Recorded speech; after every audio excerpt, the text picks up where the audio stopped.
Hello, vítimas! Esse é o Tá em Choque, o seu canal de terror, horror, suspense e algo mais. E, bom, toda luz precede as trevas. Depois da tempestade, sempre vem a calmaria. Clichês à parte, no último vídeo de The Last, eu listei todos os momentos mais bacanas do game. Bacana no sentido de agradável, bonito, suave. Mas quem jogou sabe que essas partes são exceção no game. E agora eu trago a vocês uma lista que foi realmente bem mais fácil de fazer. Os 10 momentos mais tensos, violentos, tristes e desgraçados de The Last of Us 1. Se inscreve, compartilha o vídeo para ajudar o canal e bora lá.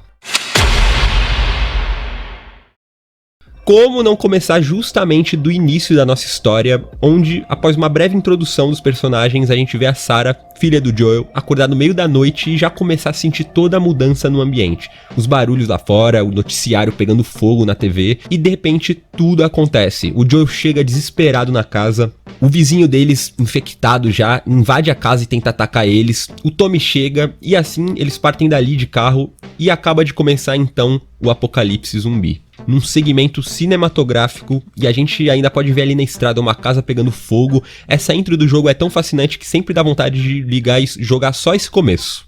Acho que estão doentes. Como assim doente? Nossa! Jimmy! Pai! Vem cá, vem cá! Jimmy! Jimmy, estou avisando! Ai, meu Deus! Vamos! Vamos!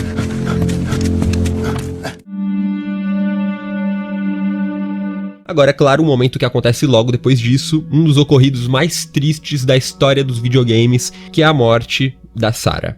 Depois eles escaparem da cidade por um milagre, derrapar o carro, comer o pão que o diabo amassou, o Joel e a Sarah se deparam com um soldado. Sem contar que a podridão humana supera de longe o terror dos infectados, eles são baleados pelo militar sem mais nem menos, o que resulta na morte da garotinha e no trauma do Joel, que é salvo pelo Tommy bem em cima da hora, mas que agora teria que viver com essa dor até o fim de seus dias. Não faça isso, meu Deus!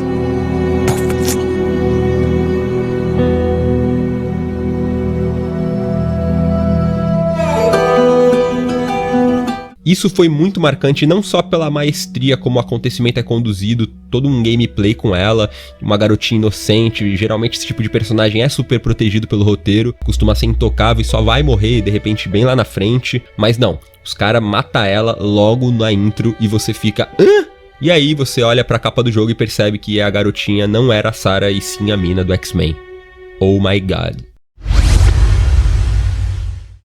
Começa então a corrida para levar a Ellie, a cura milagrosa, até os vagalumes, porém quando Joel, a Tess e a Ellie chegam no Capitólio em Boston, eles descobrem que o grupo de vagalumes que era para encontrar eles lá tinha sido morto. É revelado então que a Tess foi mordida e nos seus momentos finais ela implora que o Joel leve a Ellie até o Tommy, seu irmão, um ex-vagalume, para dar continuidade à missão. O Joel aceita, relutante, enquanto os soldados se aproximam e a Tess pede que eles dois saiam dali, e decidida a não virar uma criatura, ela então enfrenta os soldados, mata 2 deles e depois é morta. Uma morte heróica e muito emocionante, que é algo bem raro nesse mundo de The Last of Us.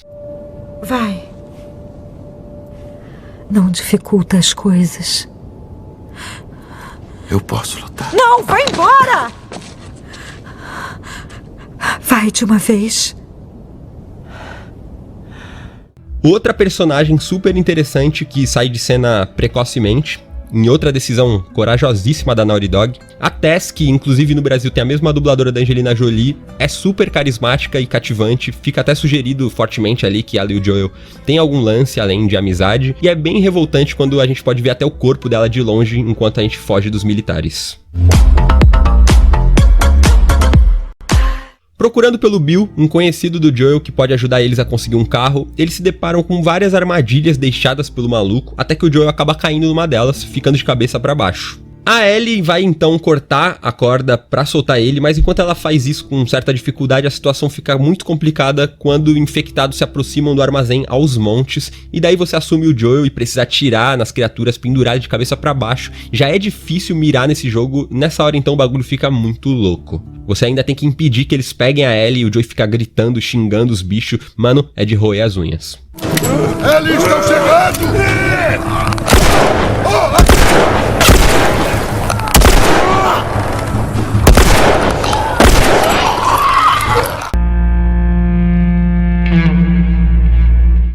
caminho de Jackson, depois de pegar um desvio devido a um bloqueio, o Joel e a Ellie entram na rota de um bando de saqueadores, mas claro que quem percebe isso logo de cara é o Joel, quando um cara aparece no meio da estrada pedindo ajuda. De repente a dupla mergulha num pesadelo, tendo que sentar o dedo no gatilho pra escapar dali com vida, uma das fases mais tensas do primeiro game. Ele acelera enquanto chove tiro no carro, do nada um fucking caminhão quase que pega eles em cheio, o negócio é pura agonia e é bem eletrizante. Ele nem tá machucado.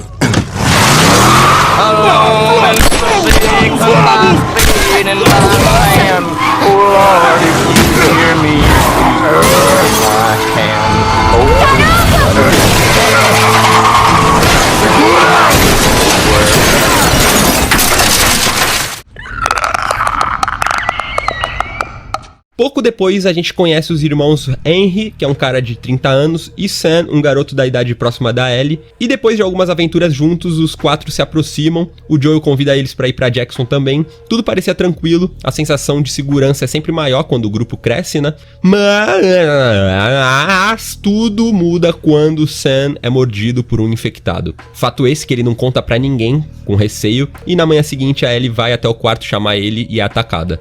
É quando a gente tem essa cena que é tipo um soco no estômago. Que se dane!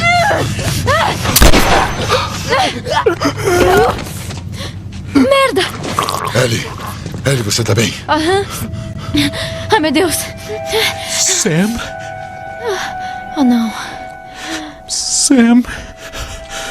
Henry, fique aí. Henry, Harry, o que você fez? vou tirar essa arma de você, tá bem? Sam? Henry, não! Ai, meu Deus.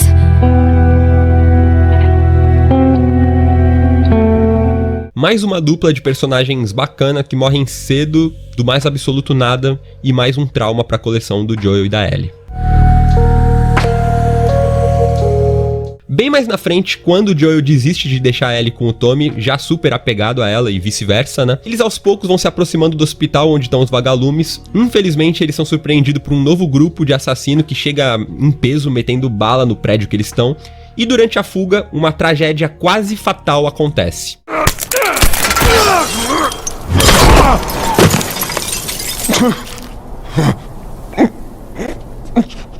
Merda! Nossa. O que você quer que eu faça? Quê?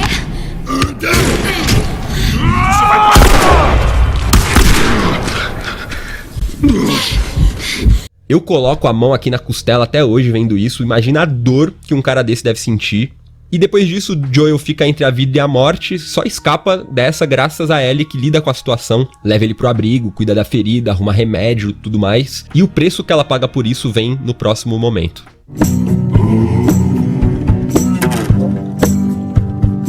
Com o Joel debilitado, a neve judiando deles e diversos outros perigos à espreita, a Ellie é capturada por David e seu bando de canibais. Depois dele ser introduzido na história como um personagem amigável, o psicopata se revela e mostra uma forte obsessão pela Ellie, que se recusa a mostrar qualquer afeto pelo maluco. Ele decide então cortar ela em pedacinhos, e depois de uma jogada astuta da garota, onde ela usa a imunidade dela como trunfo, dizendo que estava infectada e tal, ela consegue escapar e começa então uma perseguição pela instalação dos canibais. Enfim, tudo culmina na morte do David pelas mãos da Ellie, numa cena pesadíssima, que, como eu vou trazer ainda pra vocês em um vídeo sobre o amadurecimento da Ellie, vai marcar o caminho sem volta da personagem, marca a morte de sua inocência.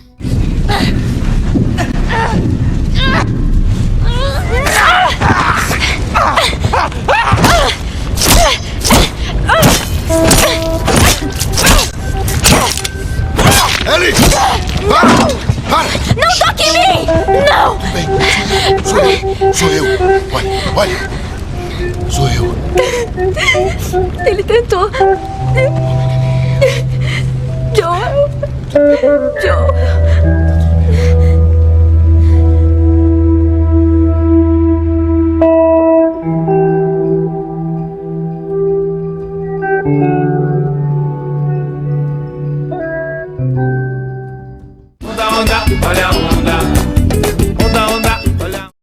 Depois de tudo isso, quando a dupla já tá com o pé dentro do Hospital do Vagalumes, na hora de atravessar um córrego com um ônibus que, tipo, improvisava uma ponte, tudo vai por água abaixo, com o perdão da expressão. Sai daí!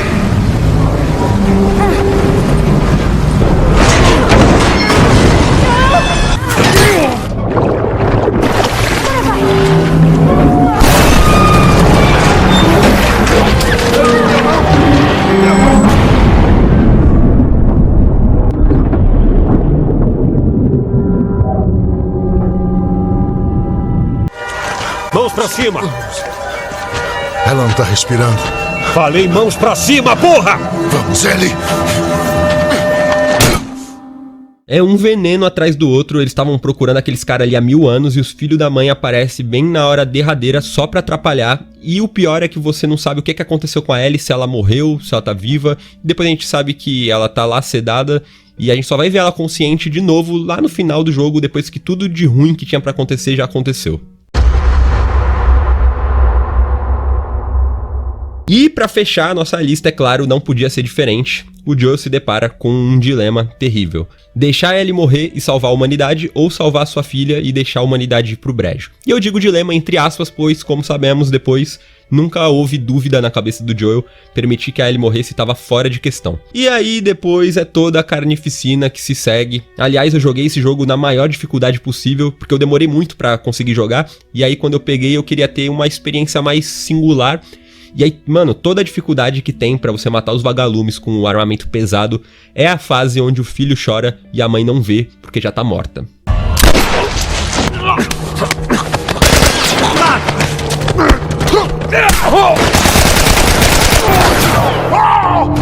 Porém, de toda essa sequência, o momento mais marcante é quando o Joel entra na sala de cirurgia e mata o médico e os enfermeiros a sangue frio.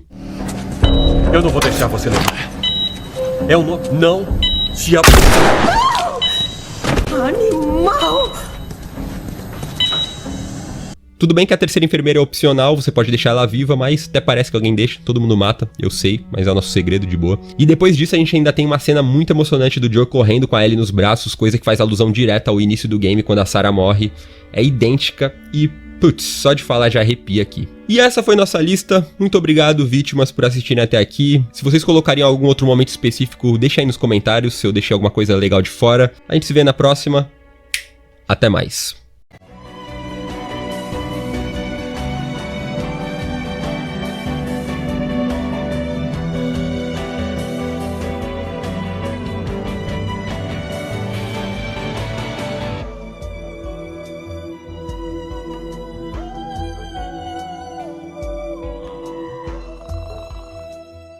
Agora que já respiramos, curtimos o momento, fumamos um beck com a Dini e com a Ellie, fizemos carinho na Alice e até decolamos numa nave espacial. É chegada a hora de mergulharmos de cabeça no sangue, uma vez que The Last 2 é só Deus nos acuda durante umas 20 horas de gameplay que se seguem, a violência não tem limites, a tristeza e a amargura... A tristeza e a amargura também não, e de sobremesa temos desespero à parmejana. Não tem jeito. É pedra de cimento que é areia, amigo. É tanta coisa pesada que a gente testemunha ao longo do jogo que, diferente dos vídeos anteriores, nesse aqui não couberam apenas 10 momentos. Então, agora, se quiser falar de amor, fale com o Marcinho, pois este é o Tá em Choque, o seu canal de terror, horror, suspense e algo mais. Coloque o cinto de segurança que vem agora os 13 momentos mais tensos, ou tristes, ou desgraçados de The Last of Us Parte 2. Yo!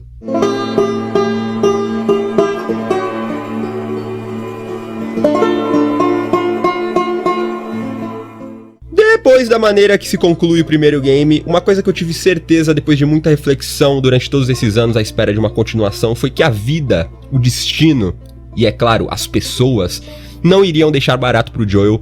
Uma hora a conta ia chegar, isso é até matemático, o mundo já não é tomado lá pelas melhores pessoas e o cara foi lá e matou gente pra um caralho, caminhão filha da p... E é claro, o fim da linha, o recorde inquebrável, foi ter feito uma chacina no hospital dos vagalumes, matando guarda, funcionário, nem os estagiários e a tia da cantina foram poupados naquela noite. Vocês lembram, foi a gente que controlou ele, foi vocês que fizeram aquilo. O que pegou todo mundo de surpresa foi a maneira como isso aconteceu logo no início da história, com um corte cru, sem trilha sonora, com requintes de crueldade, e não só isso, pelas mãos de uma personagem que a gente tava controlando. Bora assistir esse soco no estômago. Joel, levanta, porra! Para, por favor! Por favor, não faz isso. Joel, por favor, levanta. Não! Não!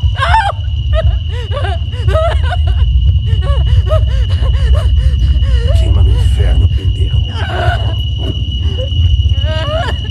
E ele ainda dá o seu último olhar pra Ellie. E é curioso observar que naquela altura a gente já sabia que ele ia morrer. A perna dele já estava estraçalhada naquela outra cena absurda quando o grupo ouve o nome dele e a Abby já se adianta metendo um tiro de escopeta na perna dele. Coisa que no meio da confusão a Ellie nem repara, ela só fica desesperada falando pra ele levantar e reagir. E é quando a Abby finaliza e vem aquele zumbido de fundo representando a confusão mental e o ódio que a Ellie estava sentindo. Não tinha nada mais que ela ouvisse, a gente também não, né? A única coisa que eu pensava naquele momento é: quando é que vai chegar a parte onde eu vou ver todos esses desgraçados pagarem por isso? E depois a gente vê que na verdade o buraco é mais embaixo. Enfim, uma perfeição em termos de narrativa e abre nossa lista com toda a dor possível no Corey.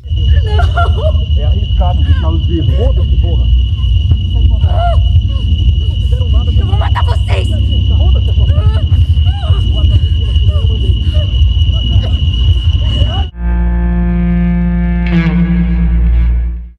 Conforme o desenrolar da sua busca por vingança, a Ellie chega até a Nora, uma das membros da WLF que estão presentes no momento da execução do Joel, e a surpreende. Depois de uma puta de uma perseguição, a Ellie consegue se safar dos soldados e atrai todo mundo pra uma zona infectada ali, cheia de poros, né, o ar pesadíssimo, se aproveitando já que ela é imune. Aliás, eu adoro como a maneira que o roteiro sempre usa a imunidade da Ellie, que é sempre de uma maneira super criativa e inteligente. Enfim, a Nora se recusa a dizer qual que é o paradeiro da Abby, e é quando a gente vê o lado mais obscuro e cruel da Ellie, que tortura ela de um jeito bem escroto e tira a informação à força.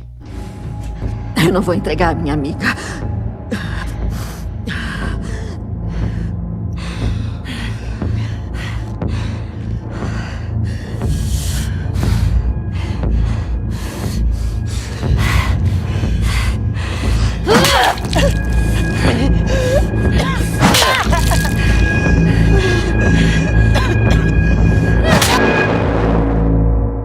Você vê que a iluminação vermelha, sombria dessa cena já mostrava que ali o negócio ia ficar sério e não deu outra.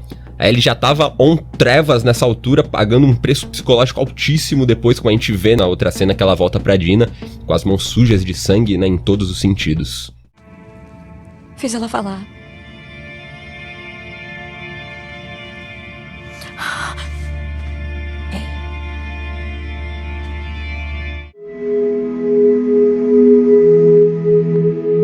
Conforme foi ficando mais velha e rebelde, a Ellie acaba fugindo da fortaleza de Jackson para fazer uma pequena visita no hospital St. Mary, aquele onde rolou toda a treta do final do primeiro. E lá ela vasculha e começa a encontrar provas cabais de que o Joel tava mentindo pra ela, como uma gravação de uma das vagalumes, que foi uma das últimas a deixar o local. E na manhã seguinte o Joel chega lá a cavalo desesperado atrás da Ellie, e é quando ela enfim coloca ele na parede. E aí, velho, ou tu para de caô ou eu vou embora pra sempre. E aí ele enfim conta tudo pra ela.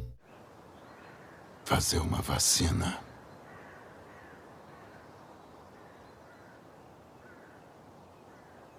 Teria te matado.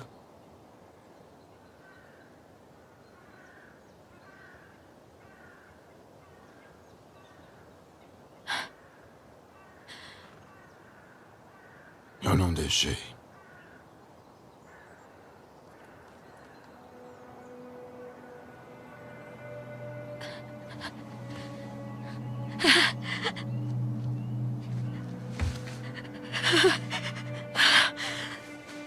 Oh, meu Deus.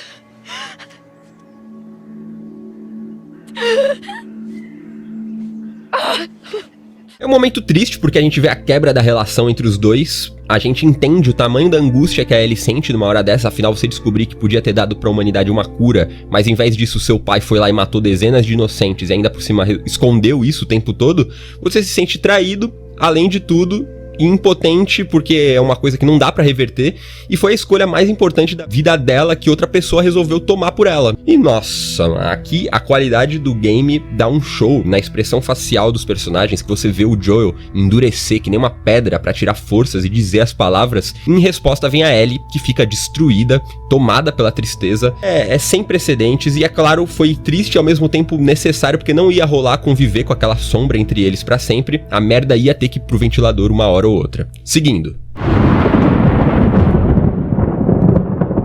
Mais adiante, a Ellie chega até o esconderijo do Owen no aquário atrás da Abby, só que ela não encontra a Fortuna lá, em vez disso ela confronta a Mel e o Owen, matando o casal de uma maneira horrível depois deles reagirem. Antes de morrer engasgado com o próprio sangue, o Owen ainda diz a sua última palavra, ela. E, naquele momento, a Ellie se dá conta do nível onde a sua obsessão por vingança estava chegando. Ela havia matado uma mulher grávida. Aponta onde ela tá. Aponta, porra!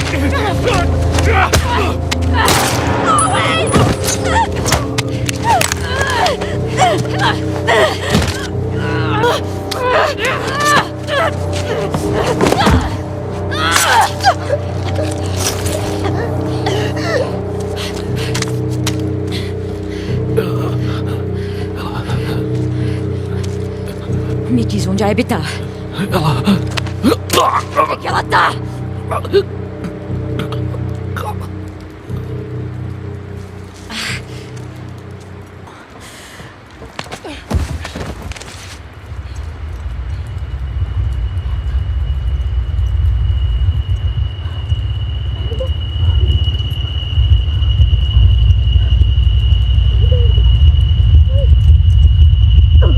Ela fica completamente atordoada, ela é tirada dali pelo Tommy e pelo Jesse, que chegam logo depois, e vai embora. Essa parte é tão pesada e triste que até mesmo faz a Ellie repensar a sua obstinação quanto a matar a Abby, e muitos de nós que acompanhamos a história seguindo ela nesse fundo de poço, esse desgaste, acompanha ela nessa dúvida, né? É melhor parar por aqui e vamos voltar pra Jackson. Eu, nessa altura, pelo menos, só queria que ela pegasse a mochila, voltasse, deixasse quieto essa fita de vingança, já deu, foi... Nada de bom, podia sair daquilo, vamos assistir televisão. Mas isso eu nem comentei sobre o que acontece na entrada do aquário, que é quando ela mata a cachorra, a Alice, que tudo bem que no momento ela é apresentada como uma puta ameaça, né? Do nada ela surge um bichão daquele pulando em cima, só que depois a gente vai descobrir que era a cachorrinha da WLF, que é treinada lá pra ajudar os soldados. Eu até me recuso a reproduzir a cena aqui, porque matar cachorro não rola, só em Resident Evil, que são aquelas aberrações, tá tudo bem. Fora isso, irmão, stop!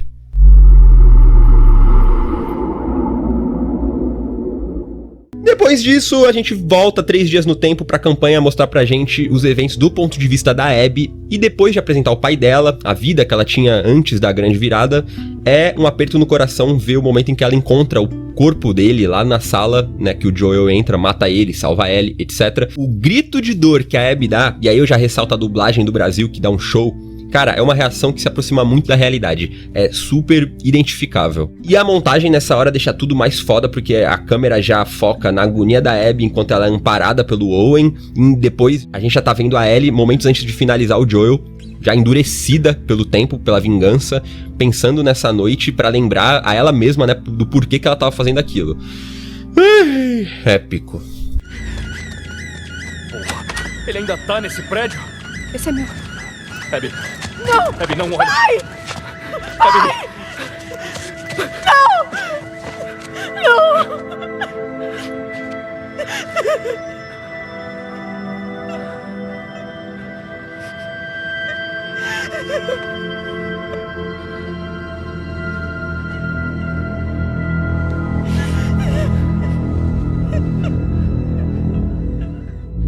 Joel, levanta!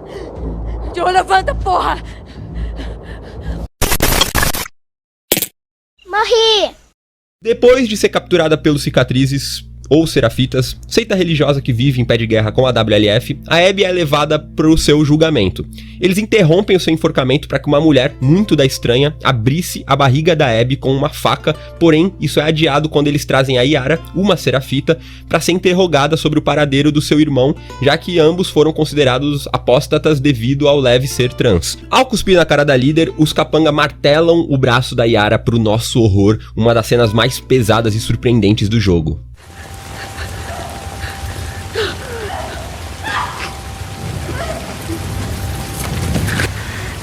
Cadê a outra apóstata?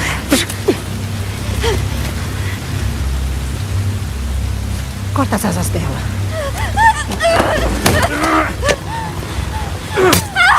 Salva aos 45 do segundo tempo, e é claro que a partir daqui começa uma nova estrada para Abby, onde através de seus novos amigos ela vai em busca de uma redenção depois dessa inesperada aliança.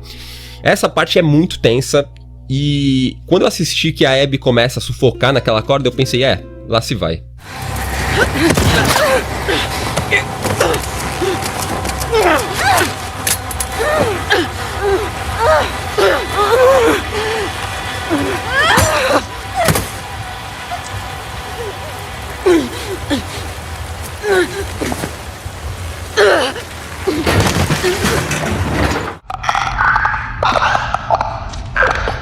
Partindo em missão para pegar os itens necessários para Mel amputar o braço da Yara, a Abby e o Lev vão até o hospital da WLF por um caminho secreto, uma ponte improvisada que os cicatrizes usam para transitar com mais segurança e fugir das enchentes. O problema é que ficava lá nas alturas. Chegando no alto dos prédios, no centro comercial, eles começam a travessia, que vai se mostrando cada vez mais perigosa a cada passo que eles dão, e chega a ser muito engraçado até ver a Abby em choque com a altura, até que na reta final o coração vai na boca com o que acontece. Vamos! Tô tonta! Merda! Aguenta! Me puxa logo! Me puxa!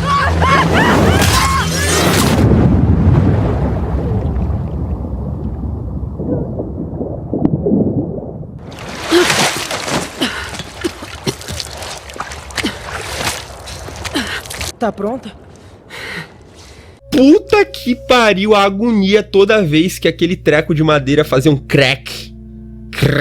É uma pontada no peito, você, pego de surpresa a todo momento, você pensa, não, ela vai atravessar. Não, o Lev vai puxar ela. Eita porra!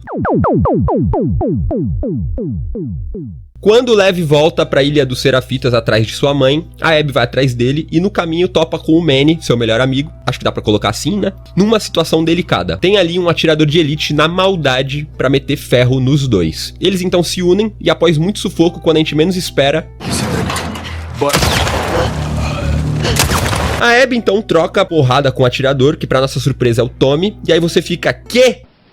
Como assim? A cabeça dá até aquele nó, você não sabe pra quem torcer, até que ele cai na água, e eu fiquei rezando pra que ela não ter sido a morte do Tommy, e fala sério, quando o Manny morre, o sangue dele na cara da Abby, mais um puta trauma pra conta dela, e já tá quebrando o recorde da Ellie daqui a pouco. Esse jogo é foda, quando você se recupera ele te dá uma chacoalhada, quando você se estabiliza de novo, ele vem dar uma maior ainda. É foda. Após recuperar o Lev, é revelado que a Ilha dos Serafitas está sob um ataque pesado da WLF, que, sob a liderança do Isaac, que é o líder deles, chefe da Abby, pretende exterminar o grupo de uma vez por todas. A Yara então é baleada e a Abby fica entre o Lev e os seus antigos companheiros. O Isaac chega sem entender nada, manda a Abby sair da frente do cicatriz, ela tenta explicar a situação e sair fora, mas o cara fica irredutível, isso no meio de uma chuva, a noite já caiu, a ilha pegando fogo literalmente, todo um clímax construído, até que o Isaac começa a contar. Você vai atirar mesmo em mim? 2. Porra, eu não vou sair.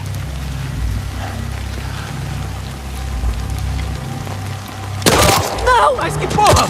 Tira dela! Tenso. Dá muita pena da Yara, mas ela é aquilo, salva o dia. E é uma sequência de rumos inesperados, né? Você cria primeiro empatia pela assassina do Joel, que você já não queria. E aí daqui a pouco você já tá triste porque o inimigo dela tá caindo, tá tendo toda a ilha queimada, né? Você tem pena até dos cicatrizes, por mais que tenha muito nóia lá dentro, você sabe que também tem as pessoas boas, já que existe o Lev e a Yara ali. Assim como do lado da WLF, tem muito inocente morrendo também dos Serafitas. E é muito triste ver a ilha caindo, mas pelo menos você vê que eles lutaram até o final. E não foi tão simples como a WLF achou que seria. Inclusive, foi uma perda enorme para a WLF, que achou que ia chegar lá, tomar tudo e não ia ter quase nenhuma baixa. Mas não é o que acontece, já que os Serafitas também já estavam esperando por um ataque. E aí então começa toda aquela guerra e os dois lados vão pro brejo.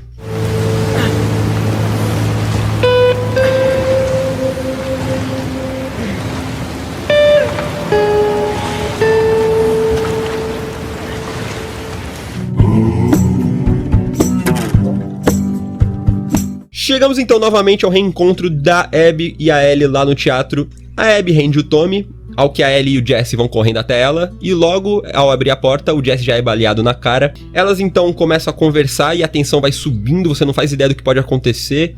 A Abby revoltada, afinal ela tinha acabado de encontrar o Owen, a Mel e a Alice mortos, e aí vamos assistir. Seus desgraçados! Jesse, levanta! Mãos pra cima, senão atiro nesse também. Não faz isso, Ellie! Você matou meus amigos.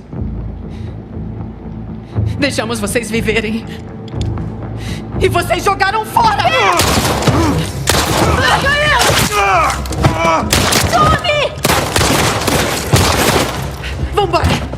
A secura do realismo do The Last of Us tá bem escancarado justo nessas horas, né? Um segundo pro outro, tudo vai por água abaixo, ninguém tá salvo, e você fica tipo, caralho, não quero ver mais isso, chega, né? Mas tudo isso nos leva pro próximo momento que acontece logo depois, que é... Depois de uma perseguição igual Tom e Jerry pelo teatro, as duas protagonistas enfim se enfrentam numa luta de arrepiar com uma violência e uma brutalidade num nível de detalhamento que eu nunca vi antes. E é tiro, porrada e bomba. Sabe o que me lembrou essa cena? Aquela luta final do filme O Regresso, com o DiCaprio, que o Glass e o Fitzgerald se pegam que nem um louco, que nem dois animal. Isso porque você ainda tá se recuperando da morte do Jesse e do Tommy, supostamente, né? O Tommy a gente vai saber que não morreu muito lá depois. E aí a Abby começa a ganhar e você pensa, Ellie, infelizmente, adeus. E aí a Dina aparece que nem uma louca em cima da Abby, que castiga ela de um jeito muito feio. Bora rever.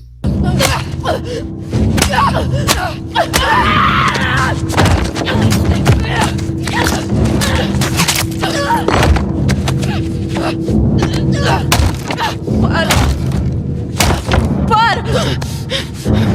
Ela não tem nada a ver com isso. Ela tá grávida. Ótimo. Abby!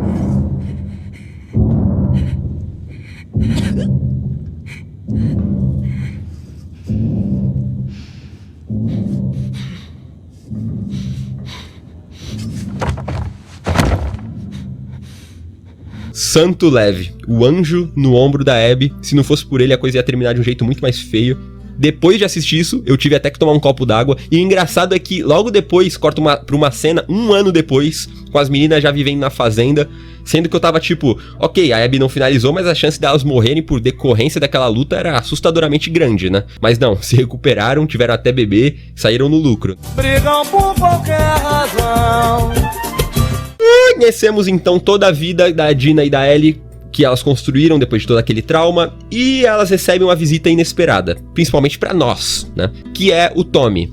Eu, quando eu vi, na minha cabeça deu até um nó, eu fiquei igual aquele meme da Nazaré fazendo equação. E bom, nessa visita começa bem alegre, descontraída, né? Eles vão conversando e aos poucos, conforme a movimentação, a gente percebe as sequelas que ficaram no Tommy. E até o assunto chegar lá no elefante da sala, que é Abby. O Tommy saca um mapa, começa a falar informações que ele conseguiu, qual seria o paradeiro dela, ao que a Dina já repreende total, e aí a Ellie, sob pressão, acaba concordando que não queria mais saber daquela história. O Tommy então fica indignado, e aí começa a discussão. Ela vai pagar caro. Tommy. Foi o que você falou quando voltamos pra Jackson. Tommy!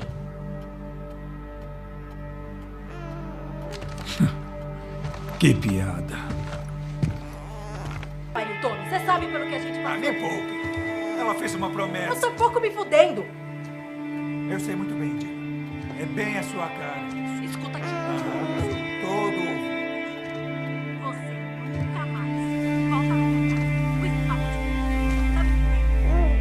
Eu coloquei esse momento aqui porque pra mim, pelo menos, foi bem triste ver até onde chegaram as marcas dos eventos que eles passaram. A obsessão por vingança continua e, claro, você entende todos os lados, você entende o ódio que o Tommy tá da Abby, afinal eles estavam de partida indo embora e aí ela aparece, mata o Jesse, mete um tiro na cabeça dele, deixa ele com sequela o resto da vida, fora que já tinha matado o irmão dele na frente dele, depois que eles tinham salvado ela dos infectados, e aí, claro, você também entende a Dina. Afinal, mano, tô vivendo aqui um paraíso depois de todo o pesadelo que a gente viveu. E aí você chega e quer fazer a gente reviver tudo aquilo novamente. E é claro que também dá pra entender a Ellie em conflito. Ainda tá traumatizada pela morte do Joel, cansada. Enfim, é foda. Com certeza foi muito bad ver um personagem querido como o Tommy, que tá aí desde o início do The Last of Us 1, ter esse destino tão difícil e vazio. E pra finalizar, não dá pra faltar ela, a briga final da Ellie e da Abby, a parte em que ninguém mais queria segurar o controle. O choque já começa quando a gente encontra a Abby nas pilastras, irreconhecível, desnutrida, cabelo cortado. O negócio já dá um embrulho no estômago. A Ellie solta ela e o Lev, os três vão até a beira do mar. Dá uma tranquilidade quando você pensa, pô, bacana, a Ellie salvou a Abby. Só que aí o tom vai ficando mais sinistro. Aí a Ellie bate o olho no sangue, lembra do Joel sofrendo. E aí, irmão, o bicho pega. E ó, muita gente massacra a Ellie e eu vou passar pano pra ela, porque pra mim ela só tava blefando quando botou a faca na garganta do Lev. Se a Abby falasse, beleza, pode matar, ela não matava e ninguém me convence do contrário, tá? Não é assim também não. Enfim, a sequência final é de fuder e vamos contemplar.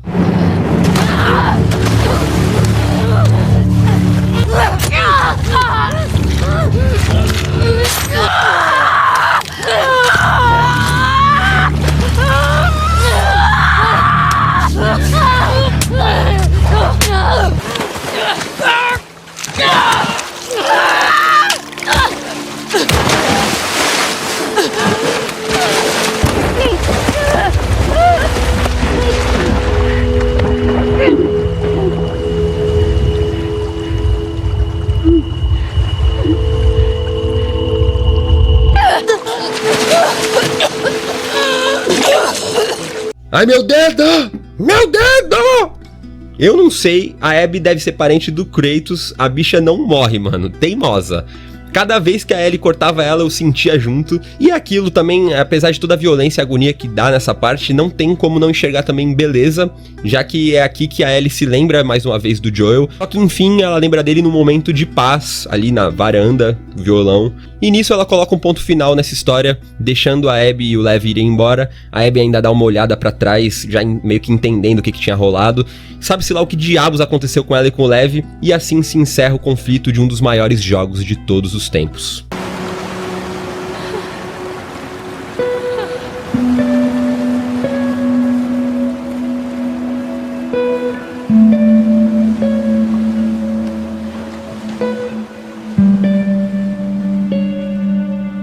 E é isso, vítimas. Se curtiram o vídeo, deem um joinha, comentem qual foi o momento que mais impactou vocês, se teriam feito uma lista diferente. A gente tá chegando aí no fim dessa maratona de vídeos de The Last of Us que eu preparei, esse foi o penúltimo. E é isso, sofrimento, desgaste, esse jogo exige muito psicológico, viu, malandro? Ficamos em choque por aqui, um abraço, falou, a gente se vê por aí. Yo.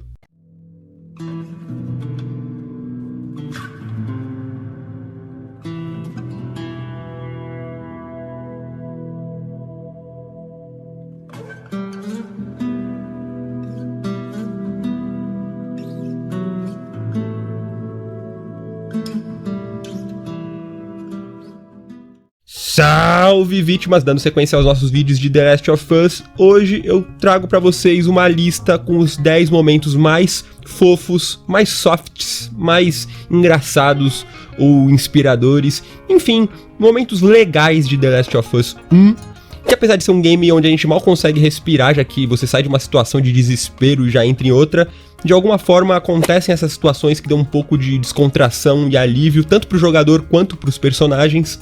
Então fiquem tranquilos que hoje é um vídeo good vibes, sem tristeza, sem sofrimento. Hoje é no amor, hoje é no amor. Vamos ver o que o Oráculo preparou pra gente, sem mais delongas, bora! Vem.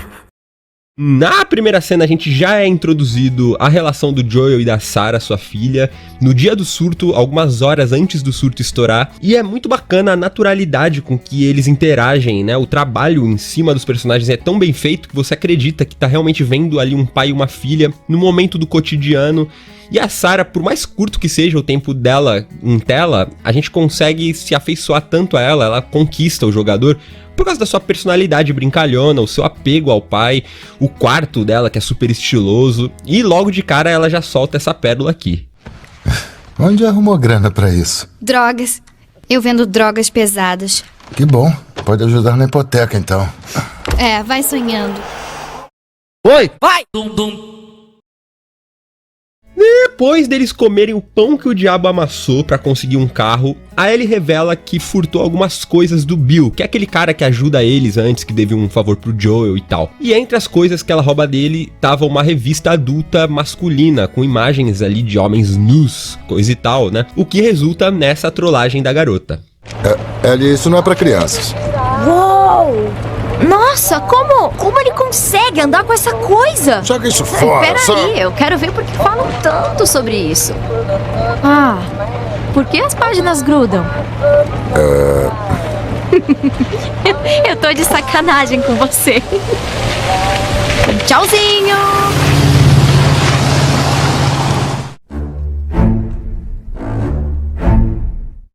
Seguindo viagem, eles encontram dois irmãos, que é o Henry e o Sam, e eles param pra passar uma noite no abrigo. E lá, o Joel e o Henry, eles começam a conversar sobre a vida antes do surto, num papo sobre moto, né, e coisa e tal, que é um momento bem sitcom do game. E a Ellie não entende nada do que estão falando, fica meio sem jeito, porque pra ela é só dois velhos conversando. E a conversa é tão descontraída que você nem imagina o tamanho da desgraça que tá pra acontecer logo depois, que no caso é a morte do irmão do Henry, o Sam. E isso a gente vai falar no vídeo sobre os 10 momentos de desgraça e tristeza de The Last of Us.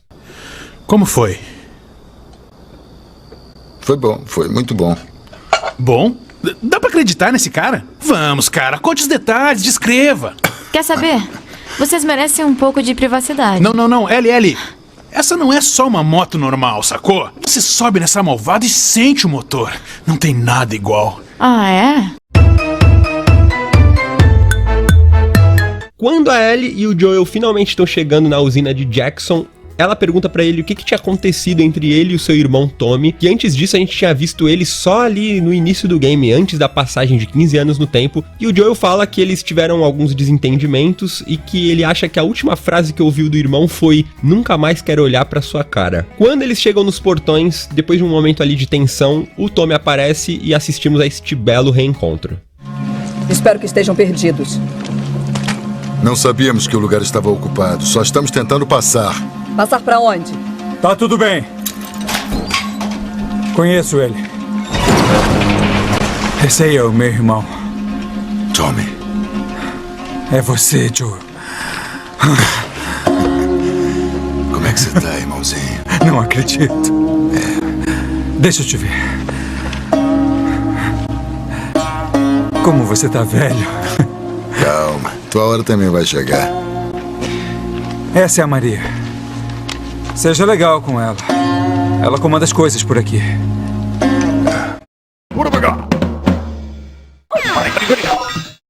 Um pouco depois dos irmãos passarem por algumas desventuras, eles se despedem quando o Joel decide de última hora abandonar os seus planos dele e da Ellie seguirem caminhos separados. E é quando acontece outro momento bem sentimental, já que nesse mundo pós-apocalíptico, se você se despede de alguém pra uma viagem, as chances disso ser um adeus definitivo é bem grande.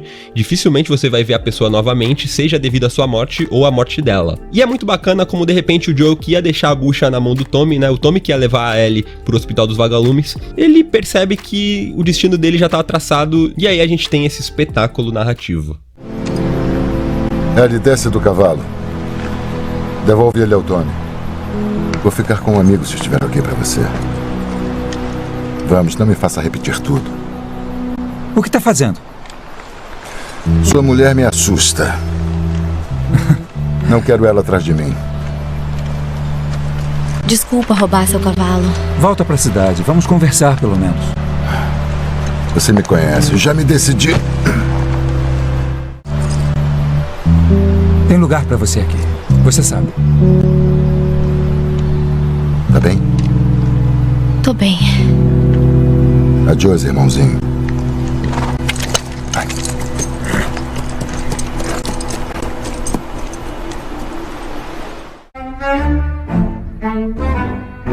E uma passagem que às vezes passa até despercebida é quando a Ellie revela ter surrupiado. Nossa, a Ellie é cleptomaníaca, né? Tudo ela passa a mão. Enfim, ela diz que pegou uma coisa enquanto eles estavam em Jackson, então ela entrega pro Joel uma foto dele e da Sarah. Toma. A Maria me mostrou isso e eu roubei. Espero que você não se importe.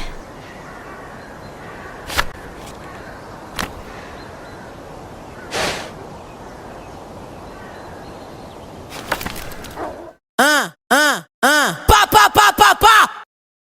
Na DLC Left Behind é introduzida a personagem da Riley, que é uma amiga da Ellie, que também é o seu primeiro amor, no caso, né? E as duas burlam as regras e vão se divertir um pouco pelas redondezas. Elas saem da zona de quarentena, indo até um lugar abandonado, cheio de atrações. Eu não consegui escolher só um momento desse rolê, então tomem esse compilado. Aqui, senta do meu lado. Certo, peraí.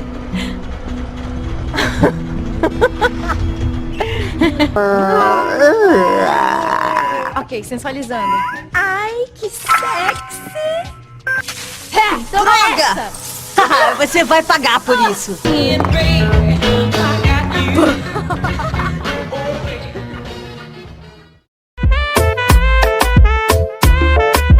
Já no final de Left Behind, a Ellie e a Riley são mordidas por um infectado, e é quando, em vez de um momento de tristeza, já que elas estão ali na fossa, né, foram mordidas, a gente vê esse discurso de arrepiar da Riley, em paralelo a Ellie se preparando ali pra lutar pela vida no presente, enquanto ela cuida do Joel. Então ela convence a Ellie de que elas não devem tirar a própria vida, e sim abraçar o destino, coisa que acabou possibilitando que a Ellie descobrisse a sua imunidade ao vírus. Mas lutamos. Por cada segundo que pudermos ficar juntas. Sejam 2 minutos. Ou 2 dias. Não desistimos. Eu não quero desistir. Meu voto. Só vamos esperar. A gente pode poeticamente acabar enlouquecendo juntas.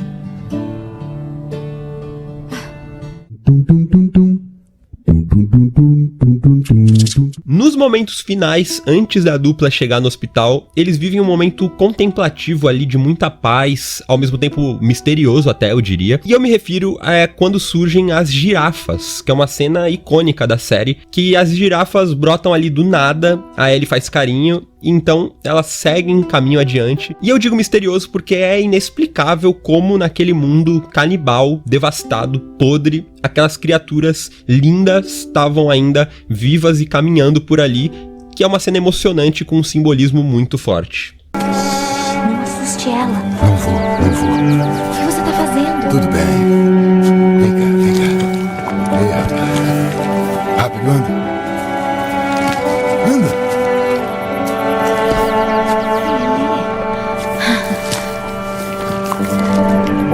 Que legal.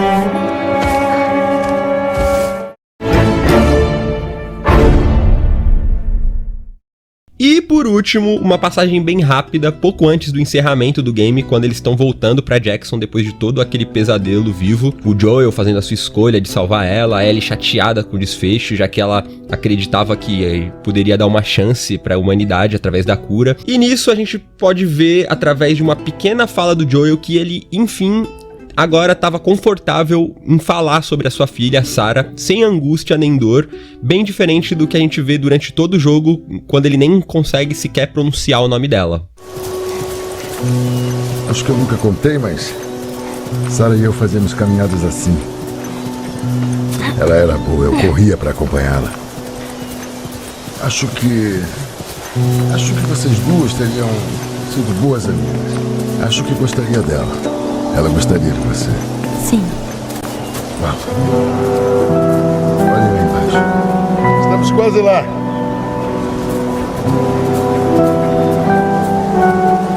É isso, vamos ficando por aqui. Logo mais eu vou postar também os 10 momentos mais tensos de The Last of Us, então fique ligado. Se inscreve aí no canal, dá uma olhada aí no catálogo, tem bastante conteúdo show saindo. Valeu, meus amigos, e até mais. Bom fim de semana, a gente se vê por aí.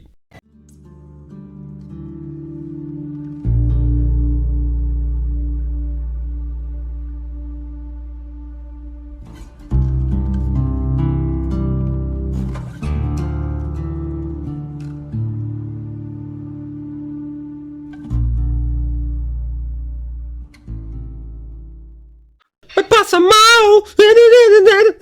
especial, não tem igual. Fala, esse é o Tá em Choque, seu canal de terror, horror, suspense e algo mais. E vamos agora revisitar os momentos mais cutes e beautifuls de The Last of Us Parte 2. Sim, apesar de toda a carnificina que ocorre durante o game, esse que tem o dobro da duração do seu antecessor, ainda rolam momentos mais pacíficos, inocentes, que com os gráficos ultra realistas que chegam aqui no final da geração, eles criam uma imersão poucas vezes vista antes na história da oitava arte.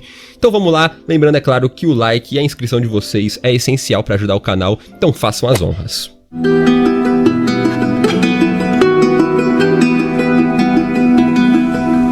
E como não começar com esse momento emblemático logo no início, quando o Joel vai visitar a Ellie pra dar o violão de presente pra ela, uma cena que começa bem crua e seca. Como eu falei no vídeo sobre o amadurecimento da Ellie, ela já tá ligada que tem alguma coisa errada e que tem um certo vazio ali que separa os dois. Mas quando o Joel pega na viola, meu amigo, é como se ele refizesse a ponte que liga os dois, né? Ele, na falta de palavras, começa então a tocar o Future Days, do Pearl Jam, que foi escolhida a dedo pra essa parte, já que a letra diz tudo que ele sente pela Ellie. E não só isso, também funciona como indicativo do que viria depois, e também acaba funcionando ao contrário, ou seja, é tanto do Joel pra Ellie como da Ellie para o Joel. Ela inclusive volta a tocar essa música mais pra frente, claro que com uma certa dificuldade pra sair ali da intro, já que é uma música que mexe muito com o emocional dela, mas enfim, cena linda. Se eu te perdesse, eu perderia a mim mesmo, só digo isso. If I ever were to lose you, I surely lose myself. Everything I have found here, I'm not found by myself. Try and sometimes you'll succeed to make this man of me. All my stolen missing parts. E esse jogo é foda. Pós-apocalipse, trocentas cenas de morte e violência explícita, puro gore, potência máxima de toda a indústria dos videogames, e a primeira gameplay de combate, por assim dizer, que a gente tem no jogo é do quê? Uma guerra de bola de neve da Ellie e da Dina contra a criançada lá no assentamento. Porque você é medrosa? Aí, medrosa! Eu odeio tanto esse moleque. Quer ferrar com ele? Pior que quero. Vocês aqui pediram! É melhor correr, seus merdinhas! Puta merda! Se protege! Vai, vai! Peguei! A gente tá no páreo, otário! Toma, distraída! Aí, vem minha gostosa que hoje eu vou te barulhar. É muito fofo, você até esquece por um momento que elas estão prestes a sair pra uma missão de pós-apocalipse zumbi dos infernos. Falando em esquecer que tá num mundo de bosta tomado por criaturas e bandidos, esse casal faz isso muito bem ao entrar na estufa de maconha lá do antigo parceiro dela, com os becks já boladinho, tudo de mão beijada, e aí rola todo um clima. A química entre a Ellie e a Dina é sensacional. A Dina começa a provocar ela, dizendo que o beijo que elas tinham dado na festa tinha sido nota 6, e aí elas chapam juntas, fazem sexos. E, cara, vou te falar, se eu fosse elas, eu não ia querer sair dali nunca mais, ainda mais sabendo toda a desgraça que logo viria a seguir, né? Bom, a gente vai ficar presa aqui, né? Pior que vamos.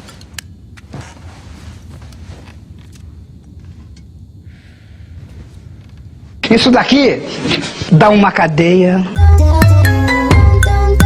Depois a gente tem outra parte musical no jogo, que assim como o Future Days também traz um foreshadowing do que vem pela frente, e eu me refiro à parte que a Ellie toca Take On Me pra Dina. Além de encher os nossos ouvidos com essa versão super legal da música, ela nos remete também à situação que o casal vai enfrentar na reta final do jogo. I'll be gone in a day or two, eu vou partir em um dia ou dois. Então é aquilo, me segure, esteja aqui comigo agora, aproveite isso enquanto ainda dura, que como sabemos, a Ellie acaba deixando a sua amada pra ir atrás da vingança, mesmo com a Dina implorando pra ela não fazer isso, e até onde a gente sabe é assim que termina a história das duas, como a música já indicava antes. Foda!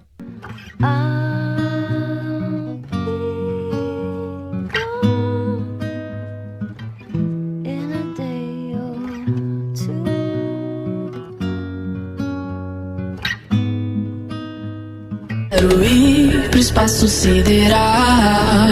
Mais tarde, num flashback, a gente acompanha o Joel e a Ellie num passeio de aniversário dela, onde ele faz uma surpresa. Eles chegam num museu pré-histórico pro delírio da Ellie, né? Onde além de diversas atrações jurássicas e itens fodas, vem depois a cereja do bolo, que é uma réplica de uma espaçonave em tamanho real. A dupla entra, senta. Então o Joel finaliza a surpresa dando pra ela um aparelho com fones de ouvido, e ao dar play, a Ellie percebe que se trata de um áudio de uma decolagem real.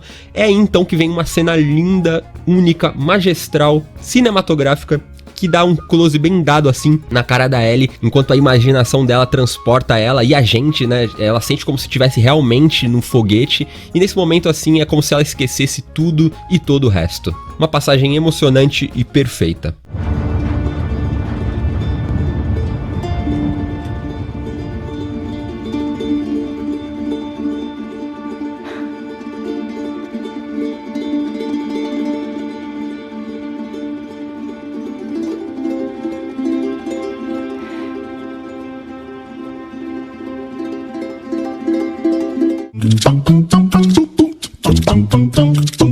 Já em outro flashback mais depois, a gente vê uma situação bastante engraçada, que a relação deles já anda meio estranha conforme o tempo a Ellie vai começando a perceber e se questionar cada vez mais sobre o que diabos aconteceu naquela noite do Hospital dos Vagalumes. E aí ela sai pra dar um rolê com o Tommy, dá uns tiros de snipada nos infectados e eles conversam.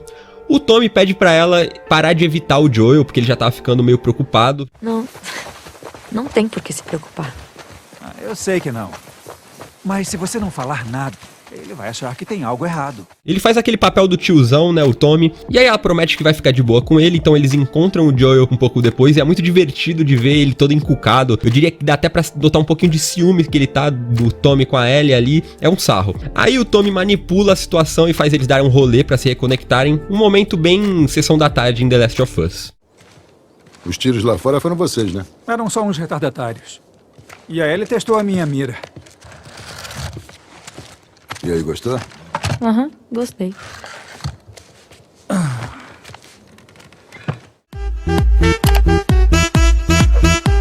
De todas as reviravoltas que The Last of Us tem, talvez a maior de todas elas tenha sido no momento em que a história dá uma cortada no meio do jogo pra voltar lá do início e começar a mostrar todos os eventos do ponto de vista da Abby, que até então é a fucking vilã do jogo, assassina do Joel, maldita. Claro que isso até esse momento, pra que a gente colocasse todas as perspectivas na mesa e pro desespero de todos os gamers tóxicos, a gente ser desafiado a ter empatia com o próximo. E logo de início a gente é golpeado com uma puta cena fofa e linda da Abby andando com seu pai pela floresta, atrás de uma zebra grávida pra ver os filhotes. E o momento em questão que eu me refiro não é nem aquele onde eles libertam a zebra, afinal, aquilo na real dá uma agonia, né? Só de ver a coitadinha sofrendo, até eles conseguirem tirar ela lá do arame.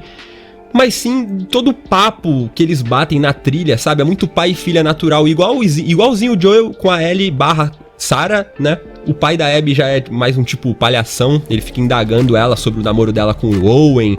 É um personagem muito bem construído, apesar do seu pouquíssimo tempo de tela. Você tá um pouco lameada, meu anjo. Você também. Onde? Aí, ó.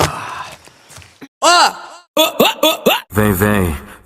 Ninguém esperava, quando uma fera de 4 patas vai pra cima da Ellie, que se tratava apenas de uma dog comum e leal, além de muito bem treinada. Antes de sair em missão, a Abby passa lá no canil pra pegar a companheira dela, que é a Alice, e lá ela aproveita e ainda faz um carinho no outro cachorro, chamado Urso, e é nessa hora que todo mundo vomita arco-íris. Chega até a jogar bolinha pra eles, vão lá buscar.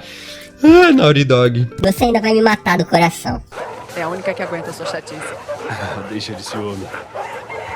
Oi, Al. Vamos lá pros caminhões? Vamos lá então, vem.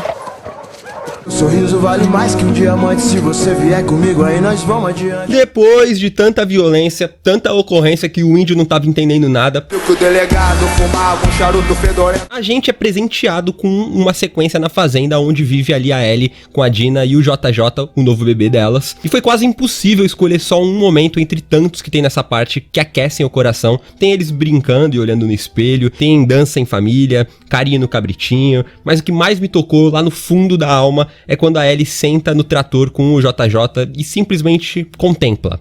contempla o horizonte, a vida, as coisas e as não coisas, enquanto diz que teria muito o que contar das histórias no futuro pro neném. E aí sobe aquele violão de arrepiar da trilha sonora. Eu cheguei até a pensar que nessa parte o jogo ia acabar, pensei que era o desfecho, que os créditos logo iam subir ali. E assim, se fosse, também seria perfeito. Quase, né, que ainda tinha umas pontas meio soltas. Mas enfim, só amor por essa parte. Pronto. É bonito, né? Quer saber de uma coisa? Eu vou te ensinar a tocar violão. Quando suas mãos crescerem.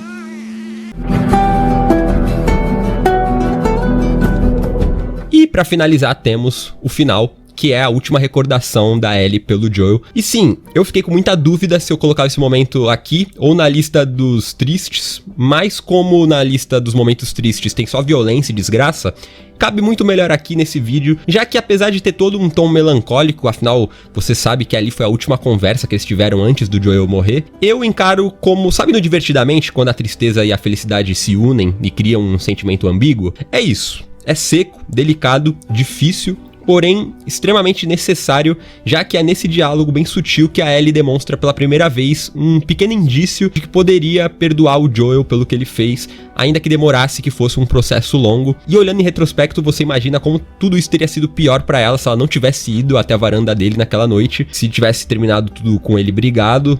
E enfim, uma passagem linda e acima de tudo, humana. E é isso então, vítimas, a gente vai ficando por aqui, muito obrigado por terem assistido, se inscrevam, curtam, comentem aí algum momento de The Last 2 que te faça sorrir ou chorar de emoção, que eu possa ter deixado de lado. Tamo junto e a gente se vê por aí.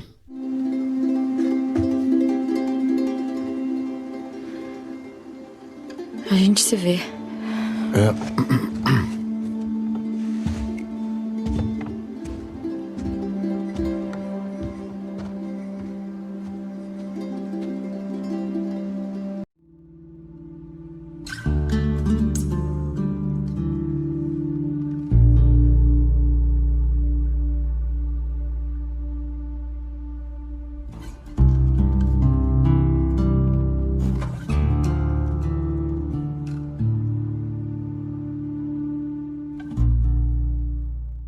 Fala, peregrinos, esse é o Tá em Choque, do seu canal de terror, horror, suspense e algo mais, e chegamos hoje ao último vídeo dessa maratona sobre The Last of Us. Agora eu vou dar um descanso pra franquia, e pra encerrar eu quero listar aqui e falar um pouco sobre cada organização, ou seja, grupo de pessoas com um objetivo em comum que aparecem ao longo dos games. Eu acho interessante a gente mapear elas porque todas têm histórias e uns panos de fundo muito bacana, e através dela a gente entende muito bem como que funciona aquele mundo hostil, um pouco do passado pós-apocalíptico ali, e curiosidades sobre alguns personagens que eu acabei não falando tanto até então. Já curtiu o vídeo pra ajudar? Se inscreve no canal e vamos!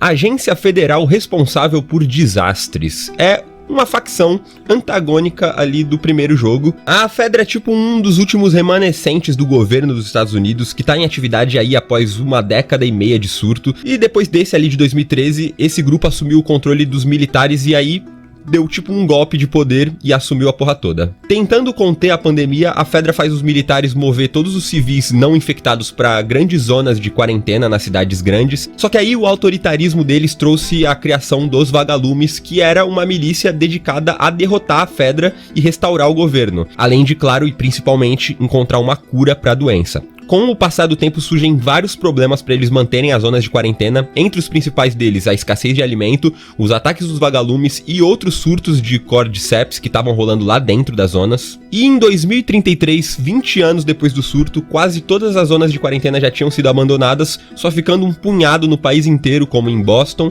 onde eles concentram todos os esforços, e nesse período muitos lugares que a Fedra abandona acabam sendo controlados por outros grupos, como os vagalumes ou caçadores, e até mesmo grupos de civis independentes que sobreviveram. Desculpa!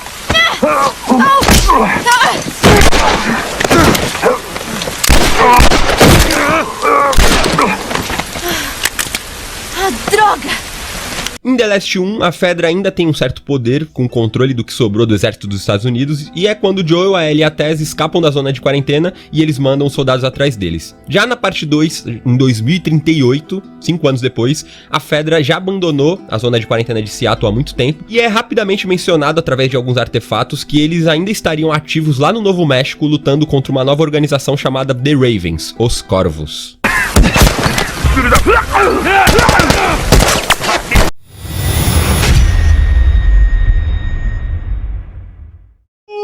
Como eu disse, os Fireflies surgem como uma resposta contra a Fedra e pedem ali que outros ramos do governo fossem restabelecidos, e eles ganham muito apoio no momento em que os soldados acabam executando 6 vagalumes em praça pública. Eles conquistam algumas vitórias sobre os militares em várias zonas de quarentena, como em Pittsburgh. Porém, isso acabava gerando novos conflitos, já que para isso eles contavam com a ajuda dos cidadãos locais, então sempre se repetia aquele fenômeno, tipo, eles se juntavam com os cidadãos locais, derrubavam a Fedra ia embora, e aí rolavam novos conflitos porque os cidadãos locais não aceitavam o poder na mão dos vagalumes. Eles queriam que agora eles ficassem no comando, já que na visão deles, mudar de vagalume Fedra vagalume só trocaria o opressor. Um grupo chamado Vagalumes alegou responsabilidade pelos 2 ataques. O estatuto público deles pede o retorno de todos os ramos do governo. Eclodiram demonstrações após a execução de mais 6 supostos vagalumes. Por muitos anos eles falharam em conseguir uma cura, estabelecendo seu principal laboratório de pesquisa em uma universidade do Colorado. O Tommy, quando ele era um vagalume, ele visita esse lugar em algum momento, só que devido à presença de infectados, eles acabam transferindo a base da universidade pro Hospital St. Mary. Quando a Marlene, líder vagalume, descobre que a Ellie é imune ao fungo, ela pede que o Joel e a Tess contrabandeiem ela até o Capitólio para entregar para um grupo de vagalumes, mas como este grupo é morto pelos militares antes disso, os vagalumes ficam sem contato com a Ellie e com o Joel e pensam que haviam perdido a única chance de cura ao longo do ano que se passa ali em The Last 1, enquanto o Joel tá chegando com a Ellie lá. Quando a esperança volta, acontece o que a gente já sabe, muitos são mortos pelo Joel, incluindo a Marlene, e na parte 2 a gente sabe que depois desse evento, o golpe foi tão profundo que os sobreviventes votaram por desfazer os vagalumes oficialmente. Alguns queriam ir atrás do Joel e da Ellie pra continuar trabalhando na vacina, mas eram minoria. Começam então alguns rumores de que os ex-vagalumes estariam se reagrupando em Santa Bárbara pra dar continuidade ao objetivo do grupo, e assim a Abby e o Lev chegam lá atrás deles. Depois deles conseguirem fazer um contato com um cara pelo rádio, ele fala pra Abby que os vagalumes estavam numa base na Ilha Catalina, só que ao sair da casa, a dupla é atacada pelos cascavéis e são levados como escravos. E aí fica a dúvida cruel no ar. Aquele cara tava falando a verdade ou ele tava fechado com os cascavéis? E se ele tava mentindo ali especificamente, isso significa necessariamente que não tinha nenhuma verdade no rumor? Talvez nunca saibamos. Na equipe do entreposto de Salt Lake. Quem era o chefe do lugar? O Dr. Jerry Anderson. Ele era o meu pai.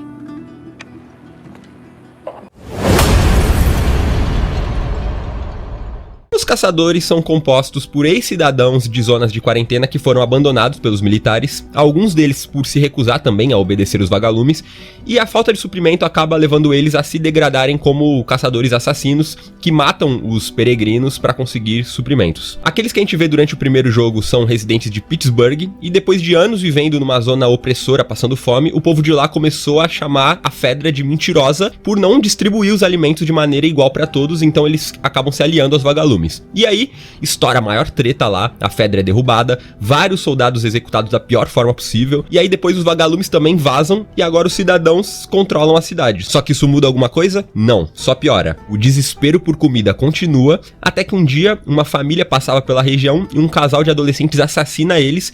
Só que quando são levados a julgamento, o líder dos caçadores, que não se denominavam assim, né, mas meio que já eram, o líder, em vez de punir o casal, elogia eles, alegando que eles tinham conseguido comida e ordena a formação de pequenos grupos para se revezarem na caça de turistas. E aí, 2 pessoas acabam se opondo a isso, só para serem brutalmente assassinadas na frente de todos. É esse grupo que encurrala o Joel e a Ellie quando eles estão dirigindo, que um cara finge estar ferido, lembra? E em The Last of Us Parte 2, eles são só mencionados quando a Ellie quer ir atrás da Abby e pede que o Tommy permita que um grupo acompanhasse eles, mas ele recusa por medo de que os caçadores atacassem Jackson enquanto eles estivessem fora. E se os caçadores atacarem de novo? Isso tá vindo de você ou dela? É um argumento válido. Os canibais são sobreviventes que recorreram à captura e assassinato de qualquer viajante que encontrassem para comê-los como meio de sobrevivência devido à falta de alimento. Eles são liderados por David, que manda alguns homens para a faculdade onde o Joel e a Ellie estavam procurando os vagalumes, só que eles não conseguem matar a dupla e informam o David de que muitos haviam sido mortos por um homem louco junto de uma garotinha. Quando a Ellie é recuperada por ele, o Joel, já relativamente recuperado, encontra um pequeno grupo e mata todos, menos 2. Ele tortura eles pra saber o paradeiro da Ellie. Enquanto isso, ela toca o terror na cidade dos canibais, ela mata o David e deixa ele sem um líder. De todos esses grupos escrotos, esse é o único que tem mulher e crianças. E na parte 2, a Dina chega a sugerir pra Ellie que talvez o grupo da Abby tivesse matado o Joel em retaliação a esse episódio, mas a Ellie acha que não. Eles disseram que os outros tinham sido assassinados por um cara louco. E veja só, que o cara louco estava acompanhado por uma garotinha.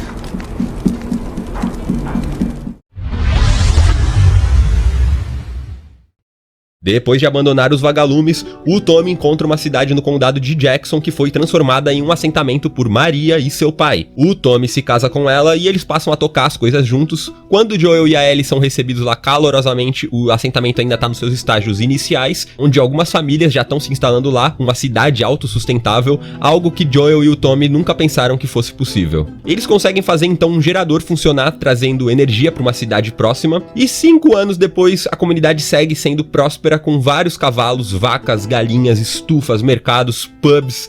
As pessoas vivem em relativa paz por lá e o Joel e a Ellie se integram bem, cada um ganha uma casa e o povo é bem unido. Lembra bastante as cidades do The Walking Dead, Alexandria e tal. É, dá uma boa coçada.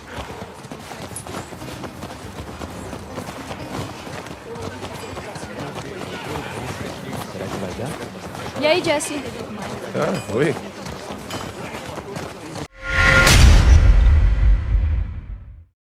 WLF. A Frente de Liberação de Washington, informalmente chamada de Wolves, os Lobos, que é uma organização paramilitar de Seattle. O grupo habita na cidade nos últimos 15 anos, depois de retirar a Fedra do poder depois de uma guerra. Com o passar dos anos, eles se tornam xenófobos igual os caçadores, confiando só nos seus e agindo de maneira hostil com os de fora, aceitando alguns estranhos em algumas poucas ocasiões, como quando eles acolheram os ex-vagalumes Abby, Owen, Manny, etc e tal, devido ao treinamento deles. E lá dentro, entre eles, é só amor, uma comunidade com escola, hospital, ginásio, cozinhas, todo mundo se conhece, porém existe um lado mais sombrio ali dentro, né? Pra manter a segurança, alguns lobos já tomaram medidas extremas. O líder deles, Isaac Dixon, tortura e mutila estranhos capturados, especialmente cicatrizes, maneira pejorativa como eles chamam os Serafitas, o grupo rival. A lealdade lá dentro às vezes balança, muitos na WLF já se opuseram ao Isaac, alguns até desertaram pros Serafitas, principalmente aí em 2038, onde o Isaac tá mais maluco do que nunca, querendo vencer a guerra a qualquer preço.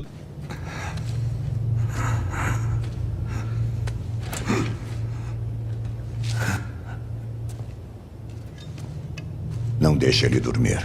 Sim, senhor. Vamos subir.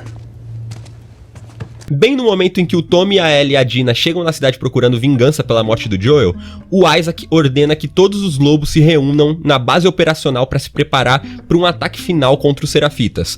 Ao cair da noite, começa a invasão, que a princípio é bem sucedida, com a WLF matando vários Serafitas e tomando a ilha aos poucos, indo para as aldeias no interior, só que inesperadamente o Isaac morre baleado pela Yara, irmã do Lev, naquela treta quando a Abby fica entre eles, e foge. No esconderijo da Ellie a gente pode ouvir que tudo desandou, já que os Serafitas mostraram muita resistência e apesar da devastação na ilha, a invasão foi um fracasso, resultando na morte de centenas de soldados da WLF e prejudicando todo o trabalho que eles vinham fazendo nos últimos anos. E uma menção honrosa, é claro, aos cães de guarda da WLF, que são bem treinados para rastrear e atacar os invasores ao comando dos seus donos. A Ellie que o diga, né? Não adianta ela ser furtiva, que eles atacam, eles sentem o cheiro dela. Longa seja sua sobrevivência e rápida sua morte.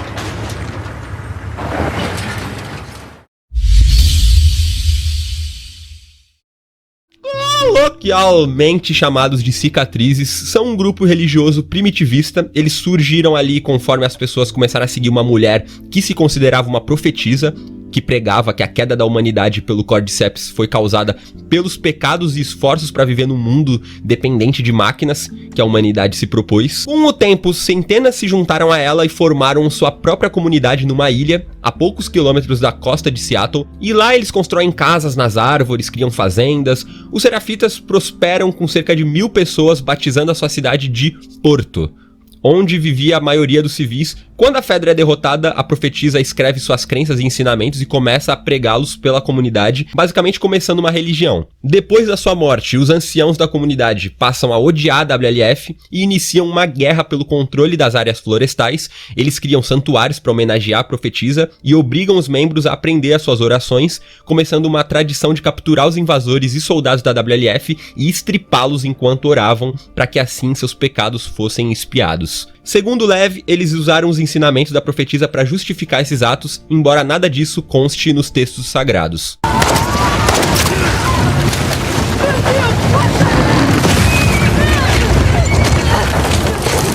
Anos depois, uma paz é negociada entre os Serafitas e a WLF, porém o desejo crescente entre os idosos lá de controlar certas partes da cidade fazem uma guerra estourar de novo. Em algum momento eles fizeram bases no alto dos arranha-céus, construindo pontes entre os prédios para facilitar a circulação pelo terreno controlado pela WLF. O Lev demonstra desejo de se juntar a sua irmã Yara na nova guerra, mas os anciãos arranjaram para ele se casar com um Serafita.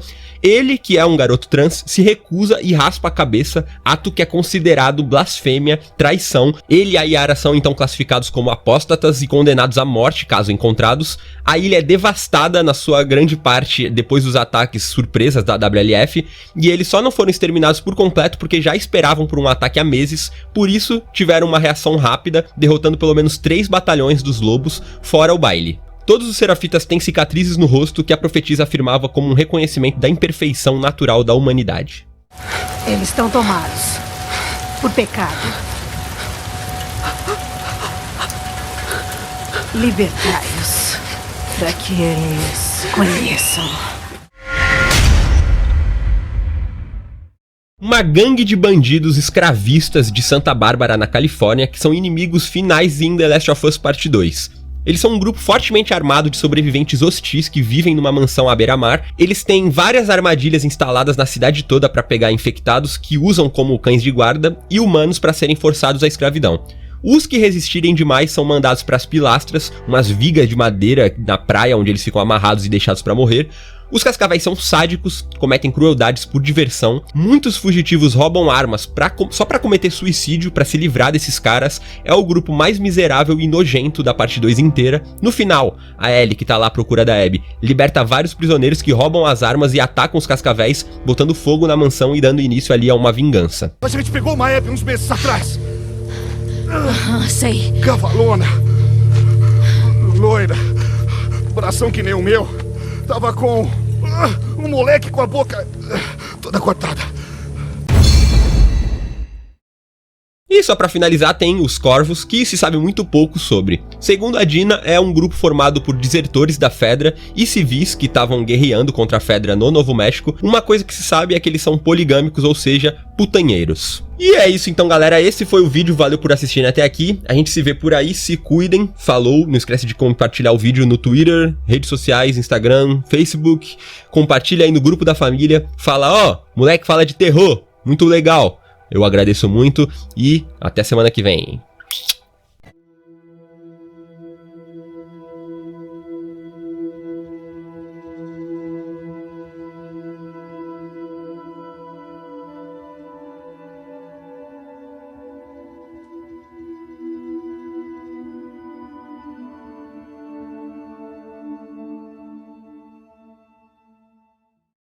Eu falei que a imunidade dela não servia.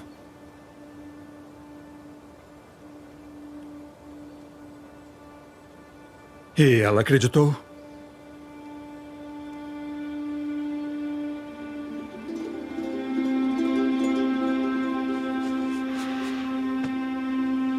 Não falou nada.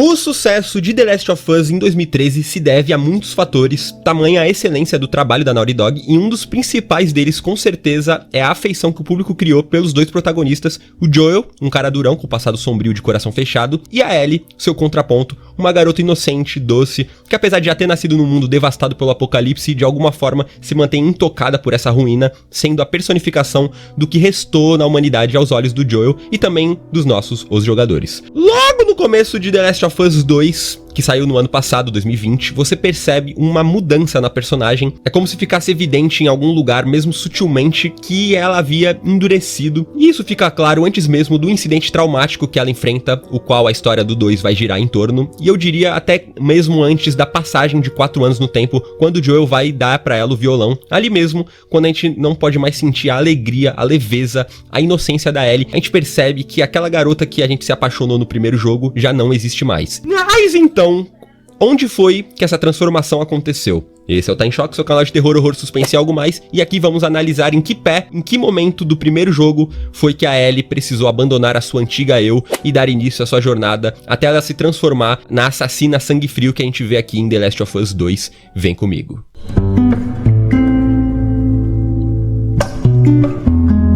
Ao longo da aventura no primeiro jogo, a gente vai vendo o desenrolar da relação pai e filha que vai se estabelecendo entre os personagens, e um artifício muito usado para que as conexões entre eles sejam criadas aos poucos é a curiosidade da Ellie sobre o mundo em geral, já que ela teve pouquíssimas experiências fora das zonas de quarentena em que ela foi criada. Isso resulta em cenas muito fofas e engraçadas, ela sempre questionando o Joel sobre tudo, às vezes até trollando ele, como nessa cena aqui. Ah, por que as páginas grudam? E é assim a dinâmica entre os dois, sempre explorada ali nos intervalos de um pesadelo pro outro que eles enfrentam quando tentam chegar do ponto A ao B, e quando finalmente o Joel abraça seu destino, desistindo de deixar a Ellie sob os cuidados do Tommy, quando ele decide levar ela até os vagalumes não pela importância da missão, mas sim pra continuar perto da garota, quando tudo parece que vai dar certo, chega o inverno.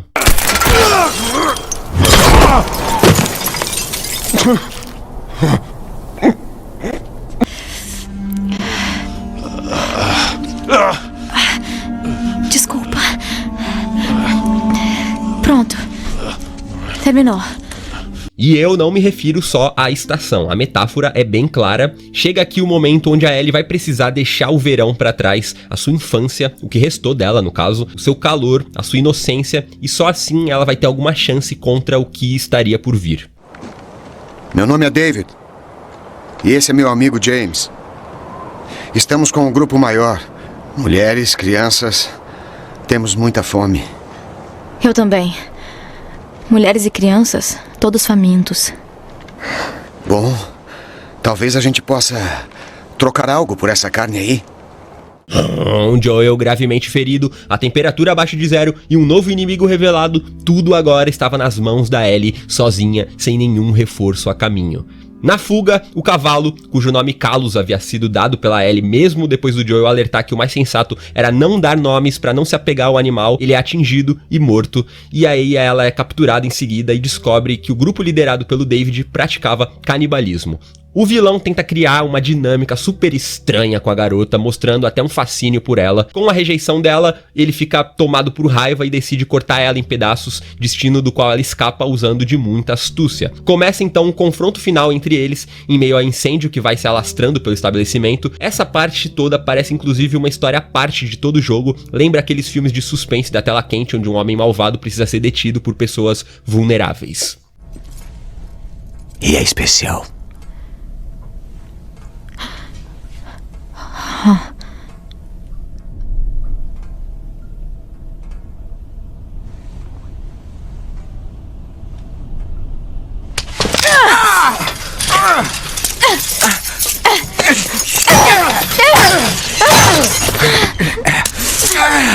Nessa altura, o Joel já se recuperou a ponto de conseguir ir atrás dela e chega bem no momento crítico. Eu lembro que quando eu joguei essa parte eu pensei, ok, o Joel chegou no lugar e vai dar tempo dele salvar ela. Só que não é o que acontece, a própria Ellie consegue fazer o improvável. Ela vence o David, o matando de maneira brutal, e só em seguida o Joel aparece pra conter ela. E isso faz todo sentido, afinal, como eu falei, parece uma história desligada do resto do jogo, a história do amadurecimento precoce da Ellie nessa trama que ela tava sozinha e precisava vencer o desafio com as próprias mãos para assim concluir o arco que foi proposto. Nesse momento, o roteiro não estava trabalhando a relação pai e filha do Joe e da Ellie, por mais que a maior parte da história seja sobre isso. Era sobre outra coisa.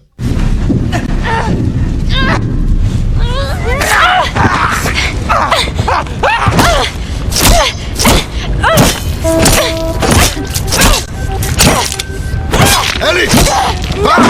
Para! Não toque em mim! Não!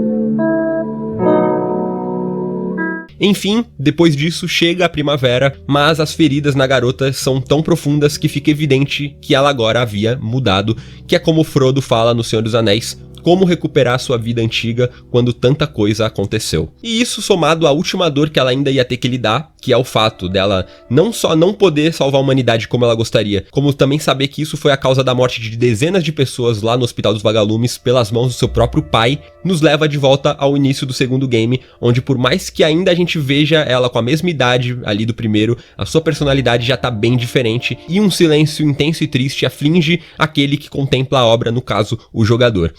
Boa noite.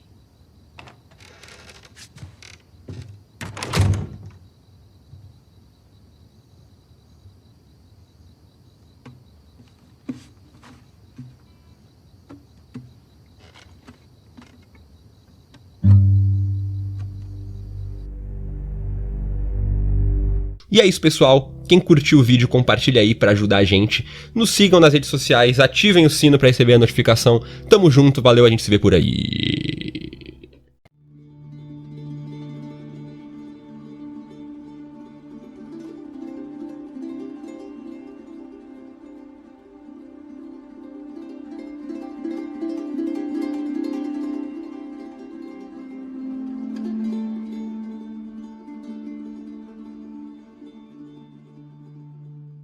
Muito boa noite, esse é o Tá em Choque, seu canal de terror, horror, suspense e algo mais. E hoje eu quero seguir minhas brisas filosóficas aí na história do The Last of Us 2. E dessa vez eu quero focar em outro aspecto da história, que são as decisões e o peso que cada uma carrega e as consequências que vêm com elas. Em 2013, a gente foi surpreendido pelo novo e arrasador sucesso da Naughty Dog, que entrega uma experiência cinematográfica dentro de um universo que simula de um jeito perfeito a realidade como a gente conhece, ao mesmo tempo que tudo gira depois de um apocalipse zumbi, ou seja, ficção científica pura. A gente então no começo assume o Joel, que é um assassino contrabandista, que há 15 anos tem sofrido pela perda da sua filha durante o colapso da sociedade, só que até lá o game já permite que a gente entenda as regras desse universo quando a gente joga com a Sarah, ou seja, ninguém tá salvo, cada ação importa e sempre há consequências.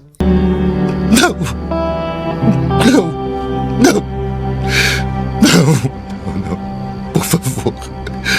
Isso me lembra bastante outras obras como Game of Thrones, claro, nas suas primeiras temporadas, né? E mais ainda a trilogia mais recente do Planeta dos Macacos, que a propósito tem uma semelhança visual absurda com The Last of Us, e também a mesma premissa, né? Um mundo devastado por um vírus. Mas nessas três obras, a característica que mais aproxima elas é a quantidade de vezes ao longo da história onde a gente vê as consequências desastrosas das ações dos personagens.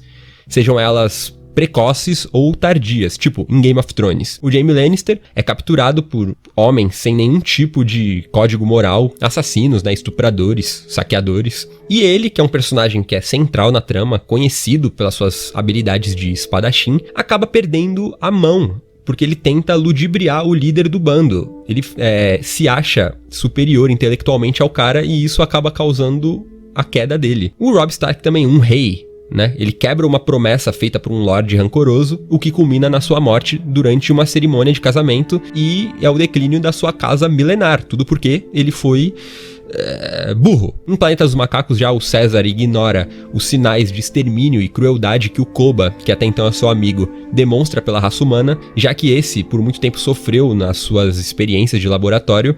E o Koba, percebendo que o César tinha afeto por humanos, trai o seu líder covardemente e aplica um golpe de estado, resultando numa puta carnificina. E mais do que isso, no terceiro filme, logo no começo, o César decide poupar a vida de um humano que foi capturado, e esse humano mais tarde é responsável pela morte de outro personagem muito importante, também não quero dar muito spoiler aqui. Enfim, verossimilhança nesses universos é sempre respeitada e a conta sempre fecha. Diferente de outras obras onde as ações dos personagens não contribuem para um fechamento de arco, é só pro roteiro conseguir chegar com pressa na situação onde os autores querem chegar. Caesar. Weak. Ao longo do primeiro game, a gente acompanha o Joel e a Ellie firmando um laço de pai e filha durante a corrida pela sobrevivência, né? A gente se afeiçoa aos personagens de uma maneira muito intensa e a gente acredita na legitimidade da relação entre eles, daquele amor, aquele carinho. É perfeitamente crível. Ele, pela primeira vez em muito tempo, passa a abrir o seu coração pro amor, e ela encontra pela primeira vez amparo, a sensação de ser querida e protegida, né? Na vida, foi a primeira vez que ela encontrou algo do tipo. E tudo isso nos leva até o final controverso do The Last of Us 1, que é quando eles chegam no destino, o Joel é informado que para que uma cura fosse feita, seria preciso sacrificar a Ellie, e ele já super familiarizado com a monstruosidade que a raça humana era capaz de cometer, e também com a dor de perder uma filha amada, o nosso protagonista toma uma decisão. Doutor? O que você está fazendo aqui? Eu não vou deixar você levar. É um não se Animal! O The Last of Us 2, na sua abertura, já vai direto ao assunto. A escolha do Joel, que quase num súbito impulso decide tirar a Ellie da instalação, eliminando todos os que tivessem no caminho, tirando cada vida que fosse necessária, jogando fora a única chance da civilização atingir uma cura. A gente acompanha a sua narração dos fatos pro Tommy, seu irmão, que após refletir no caminho de volta pra casa, ele fala pro Joel que se tivesse no seu lugar, provavelmente teria feito a mesma coisa. Acho que não teria feito diferente. Depois disso, a gente observa como a mentira que ele contou pra Ellie afeta a relação dos dois, já que a garota vê que o seu protetor não contou a verdade pra ela sobre o desfecho da jornada anterior deles. A interação entre eles muda, onde antes tinha só leveza e inocência, agora parece que pairava ali uma sombra, né, que só questionamento, dúvida, é um clima pesado que parece resistir até mesmo a passagem de 4 anos no tempo que a gente vê em seguida, que é quando a gente vê ali uma Ellie já adulta com toda uma angústia que ela parece ter acumulado ao longo dos anos.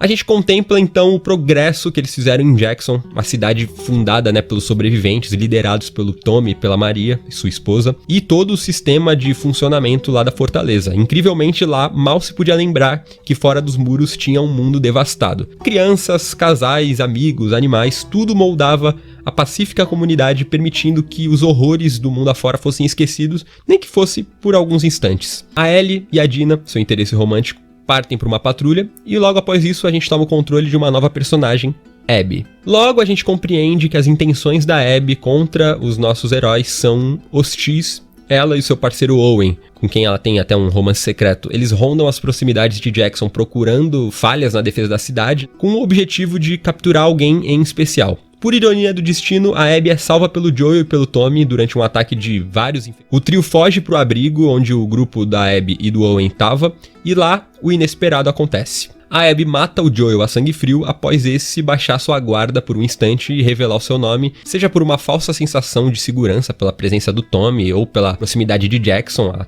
casa deles, seja pela adrenalina da recente batalha pela sobrevivência, que ele tinha acabado de contar com a ajuda, né, da sua assassina, ou seja por um simples erro cometido pelo personagem, seja como for, uma palavra culmina na sua morte, que é assistida pela Ellie, que chega tarde demais no local. Joel, levanta!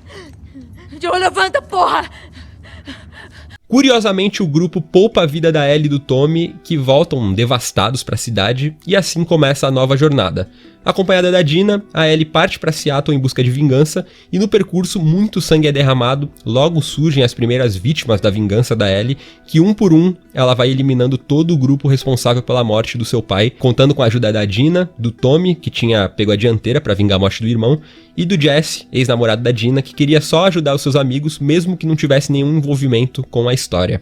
Ao longo disso a gente vai ver diversos flashbacks de episódio ao longo dos anos, e num deles a gente descobre que o Joel já tinha revelado a verdade pra Ellie em dado momento. O preço disso, claro, foi o distanciamento da Ellie, que não aceita o ocorrido, já que, na visão dela, a escolha não era do Joel, mas sim dela, que teria dado a própria vida de bom grado pelo futuro da raça humana. A gente volta então para a pele da Abby, e aí a gente começa a ficar a par do seu lado na história, até começar a entender e até simpatizar com a personagem. Ela é membro da WLF, organização militar cujo o objetivo era retomar os territórios que foram hostilizados por facções, saqueadores, seitas e os infectados, né? E a Abby tem uma relação de amizade com seus companheiros, apesar que nem sempre ela tá em harmonia com todos eles, muito menos com seu líder. Mais tarde, numa conversa com o Owen, seu amante revela ter perdido a gana pela causa deles, passando a fazer uma leitura mais humana da situação em que eles se encontravam. Uns poucos cicatrizes, e aí eu acertei um na cabeça, com força. Ele foi pro chão. A arma dele estava bem do lado. E ele não pega. Em vez disso, ele vira pra mim. E ele era velho. Cansado. Ele tava pronto. Em dado momento, a Ellie é capturada por cicatrizes, ou serafitas, como eles se chamam, que é uma seita religiosa fanática que segue a própria interpretação das escrituras de uma profetisa, e após ela ser salva pelo Lev e a Yara, ex-membros da seita, o trio vai até o esconderijo do Owen para tratar, né, os ferimentos da Yara, e aí o Owen propõe para Abby que eles sigam a vida juntos, dando a entender que ele deixaria a Mel, sua esposa, por ela. Só que esse momento de escolha é interrompido pelo Lev, que decide ir até a vila dos serafitas atrás da sua mãe. Chegando lá atrás dele para resgatá-lo, a gente descobre que a mãe dele tentou matar quando ele voltou, e no meio da briga ela acabou morrendo ao bater a cabeça. A Yara também morre no processo, mas não antes de dar uma chance de fuga pro seu irmão e pra Abby. Abby que agora precisaria enfrentar os seus antigos companheiros no meio de uma invasão na aldeia dos cicatrizes, e no meio do caos ela milagrosamente consegue escapar com o Lev de barco. Tudo isso culmina no segundo encontro entre Abby e Ellie, que resulta na morte do Jesse e nas sequelas do Tommy. A Abby poupa a vida da Ellie e da Dina, que estava grávida do Jesse, e depois de um embate violento a gente avança um pouco mais de um ano no tempo, e a gente vê a vida na fazenda pacífica que a Ellie e a Dina têm, ser interrompida pela visita do Tommy, que indica o paradeiro da Abby, e depois de uma intensa oposição da Dina, a Ellie decide partir para a vingança final, e essa decisão tem um preço. Como a gente vê no final do game, a Ellie retorna para a fazenda e encontra a fazenda abandonada, sem a sua família e tal. E aí ela, sem rumo, sem objetivo, lembra da sua última conversa com o Joel. Se Deus me desse uma segunda chance naquele momento, eu teria feito tudo igual.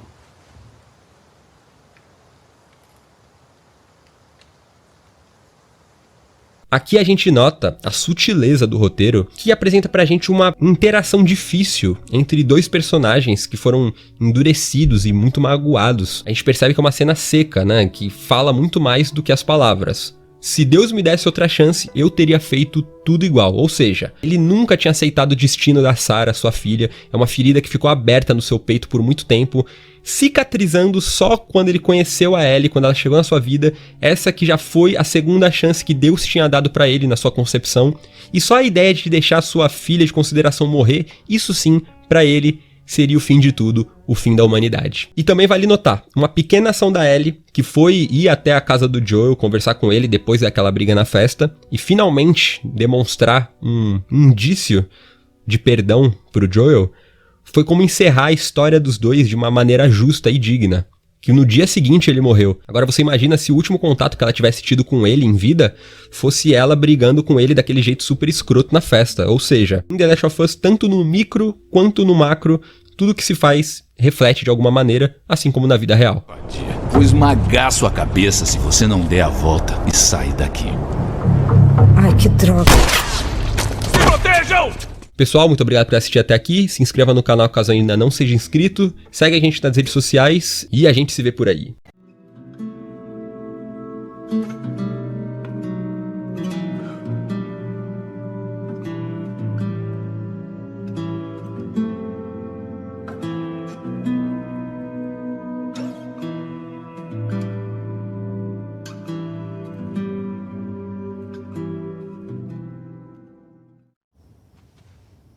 Quer saber? Eu vou embora amanhã. E se quiser vir junto, ótimo. Salve, vítimas! Esse é o Tá em Choque, o seu canal de terror, horror, suspense e algo mais. E hoje a gente volta a falar do estimado The Last of Us 2. Nesse vídeo que eu quero só dar uma brisada em toda essa questão do ciclo de vingança e terror que a Ellie e a Abby protagonizam na história do game. É mais uma conversa de uma pessoa só, eu quero bater um papo, porque eu mesmo acabei de zerar o jogo e eu tô tentando entender melhor o que eu vi. Aí segue a gente nas redes sociais, pelo amor de Deus. Você matou meus amigos. Deixamos vocês viverem.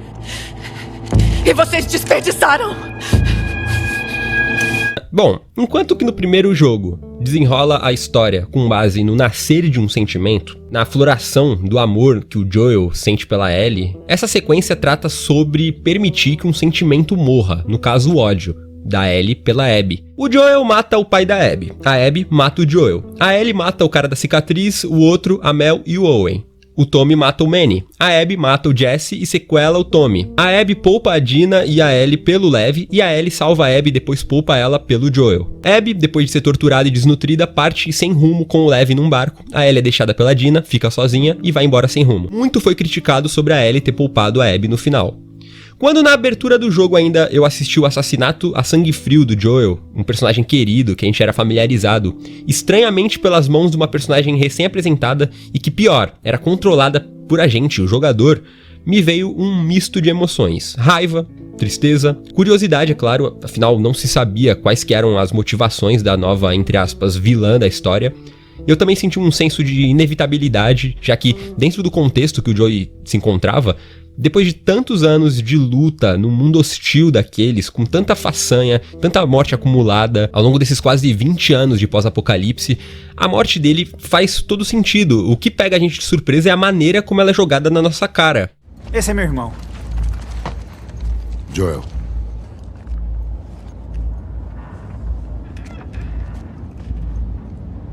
Parece até que já ouviram falar da gente.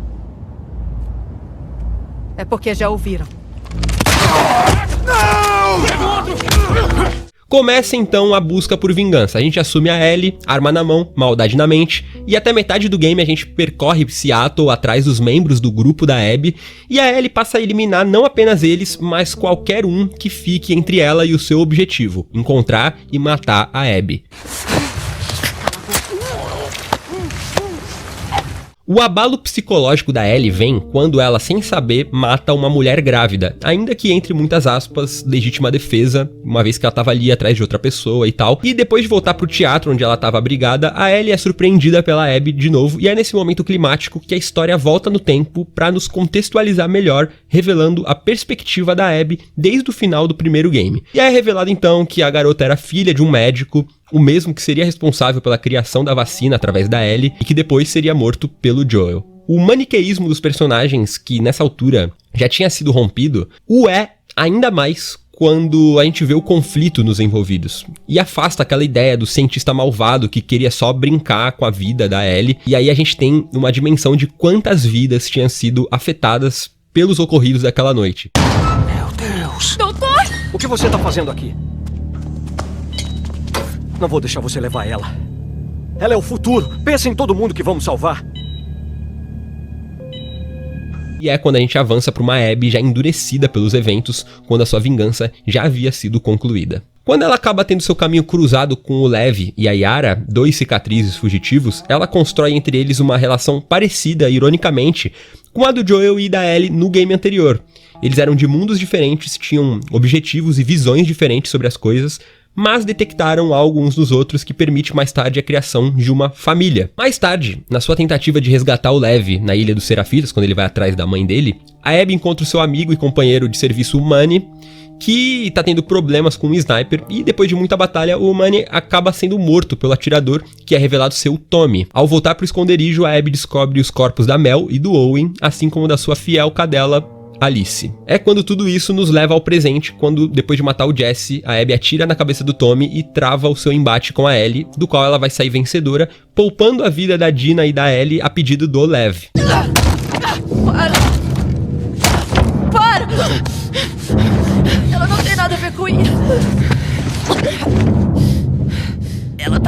David. Ótimo.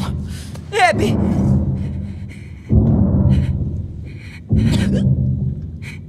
A partir daí o game permite pra gente uma pausa pra respirar, passa o tempo, a gente vê a Ellie vivendo uma vida feliz com a Dina na fazenda, enquanto a Abby e o Lev vão pra Santa Bárbara atrás dos vagalumes, que é o grupo revolucionário que a gente vê no primeiro jogo, cujo objetivo é encontrar a cura, e depois da chacina do Joel no hospital acabou sendo dissolvido. Segundo boatos, haviam vagalumes remanescentes lá em Santa Bárbara, que estava reunindo esforços para que a organização se restabelecesse.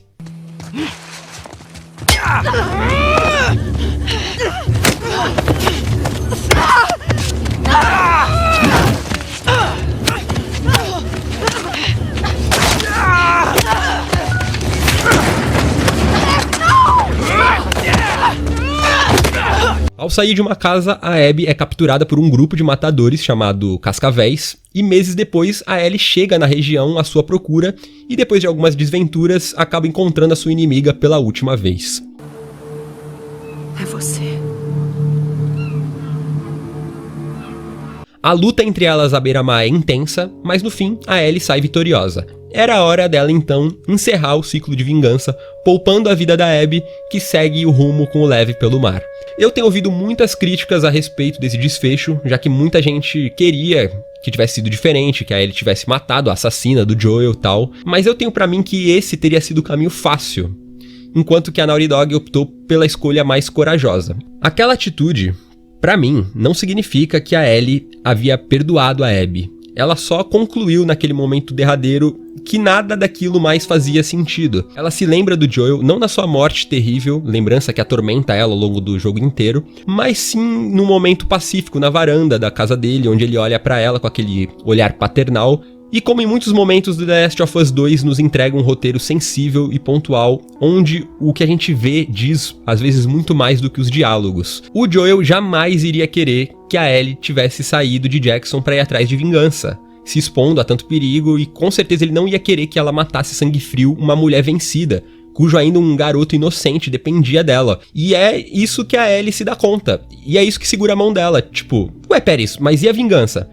Tinha que ter a vingança, meu amigo. A vingança já tinha acontecido várias vezes ao longo de toda essa história. Tipo, a Abby ter matado o Joel foi uma vingança. A Ellie ter matado todo o grupo da Abby foi uma vingança. A Abby matar o Jesse e sequelar o Tommy foi ela se vingando de novo. E aí beleza, a Ellie mata a Abby na frente do Lev, ia dar continuidade para um ciclo que devastou as duas protagonistas por todo esse tempo. No final da história, a gente vê uma Abby frágil e desnutrida, vagando com um destino totalmente incerto, enquanto a Ellie termina de uma maneira semelhante, porém agora um pouco mais esclarecida, e as duas no final têm pelo menos possibilidades pela frente. E é como Owen diz na conversa com a Abby lá no barco, talvez elas tenham parado de seguir a luz, de ir atrás daquilo que traria a ruína delas.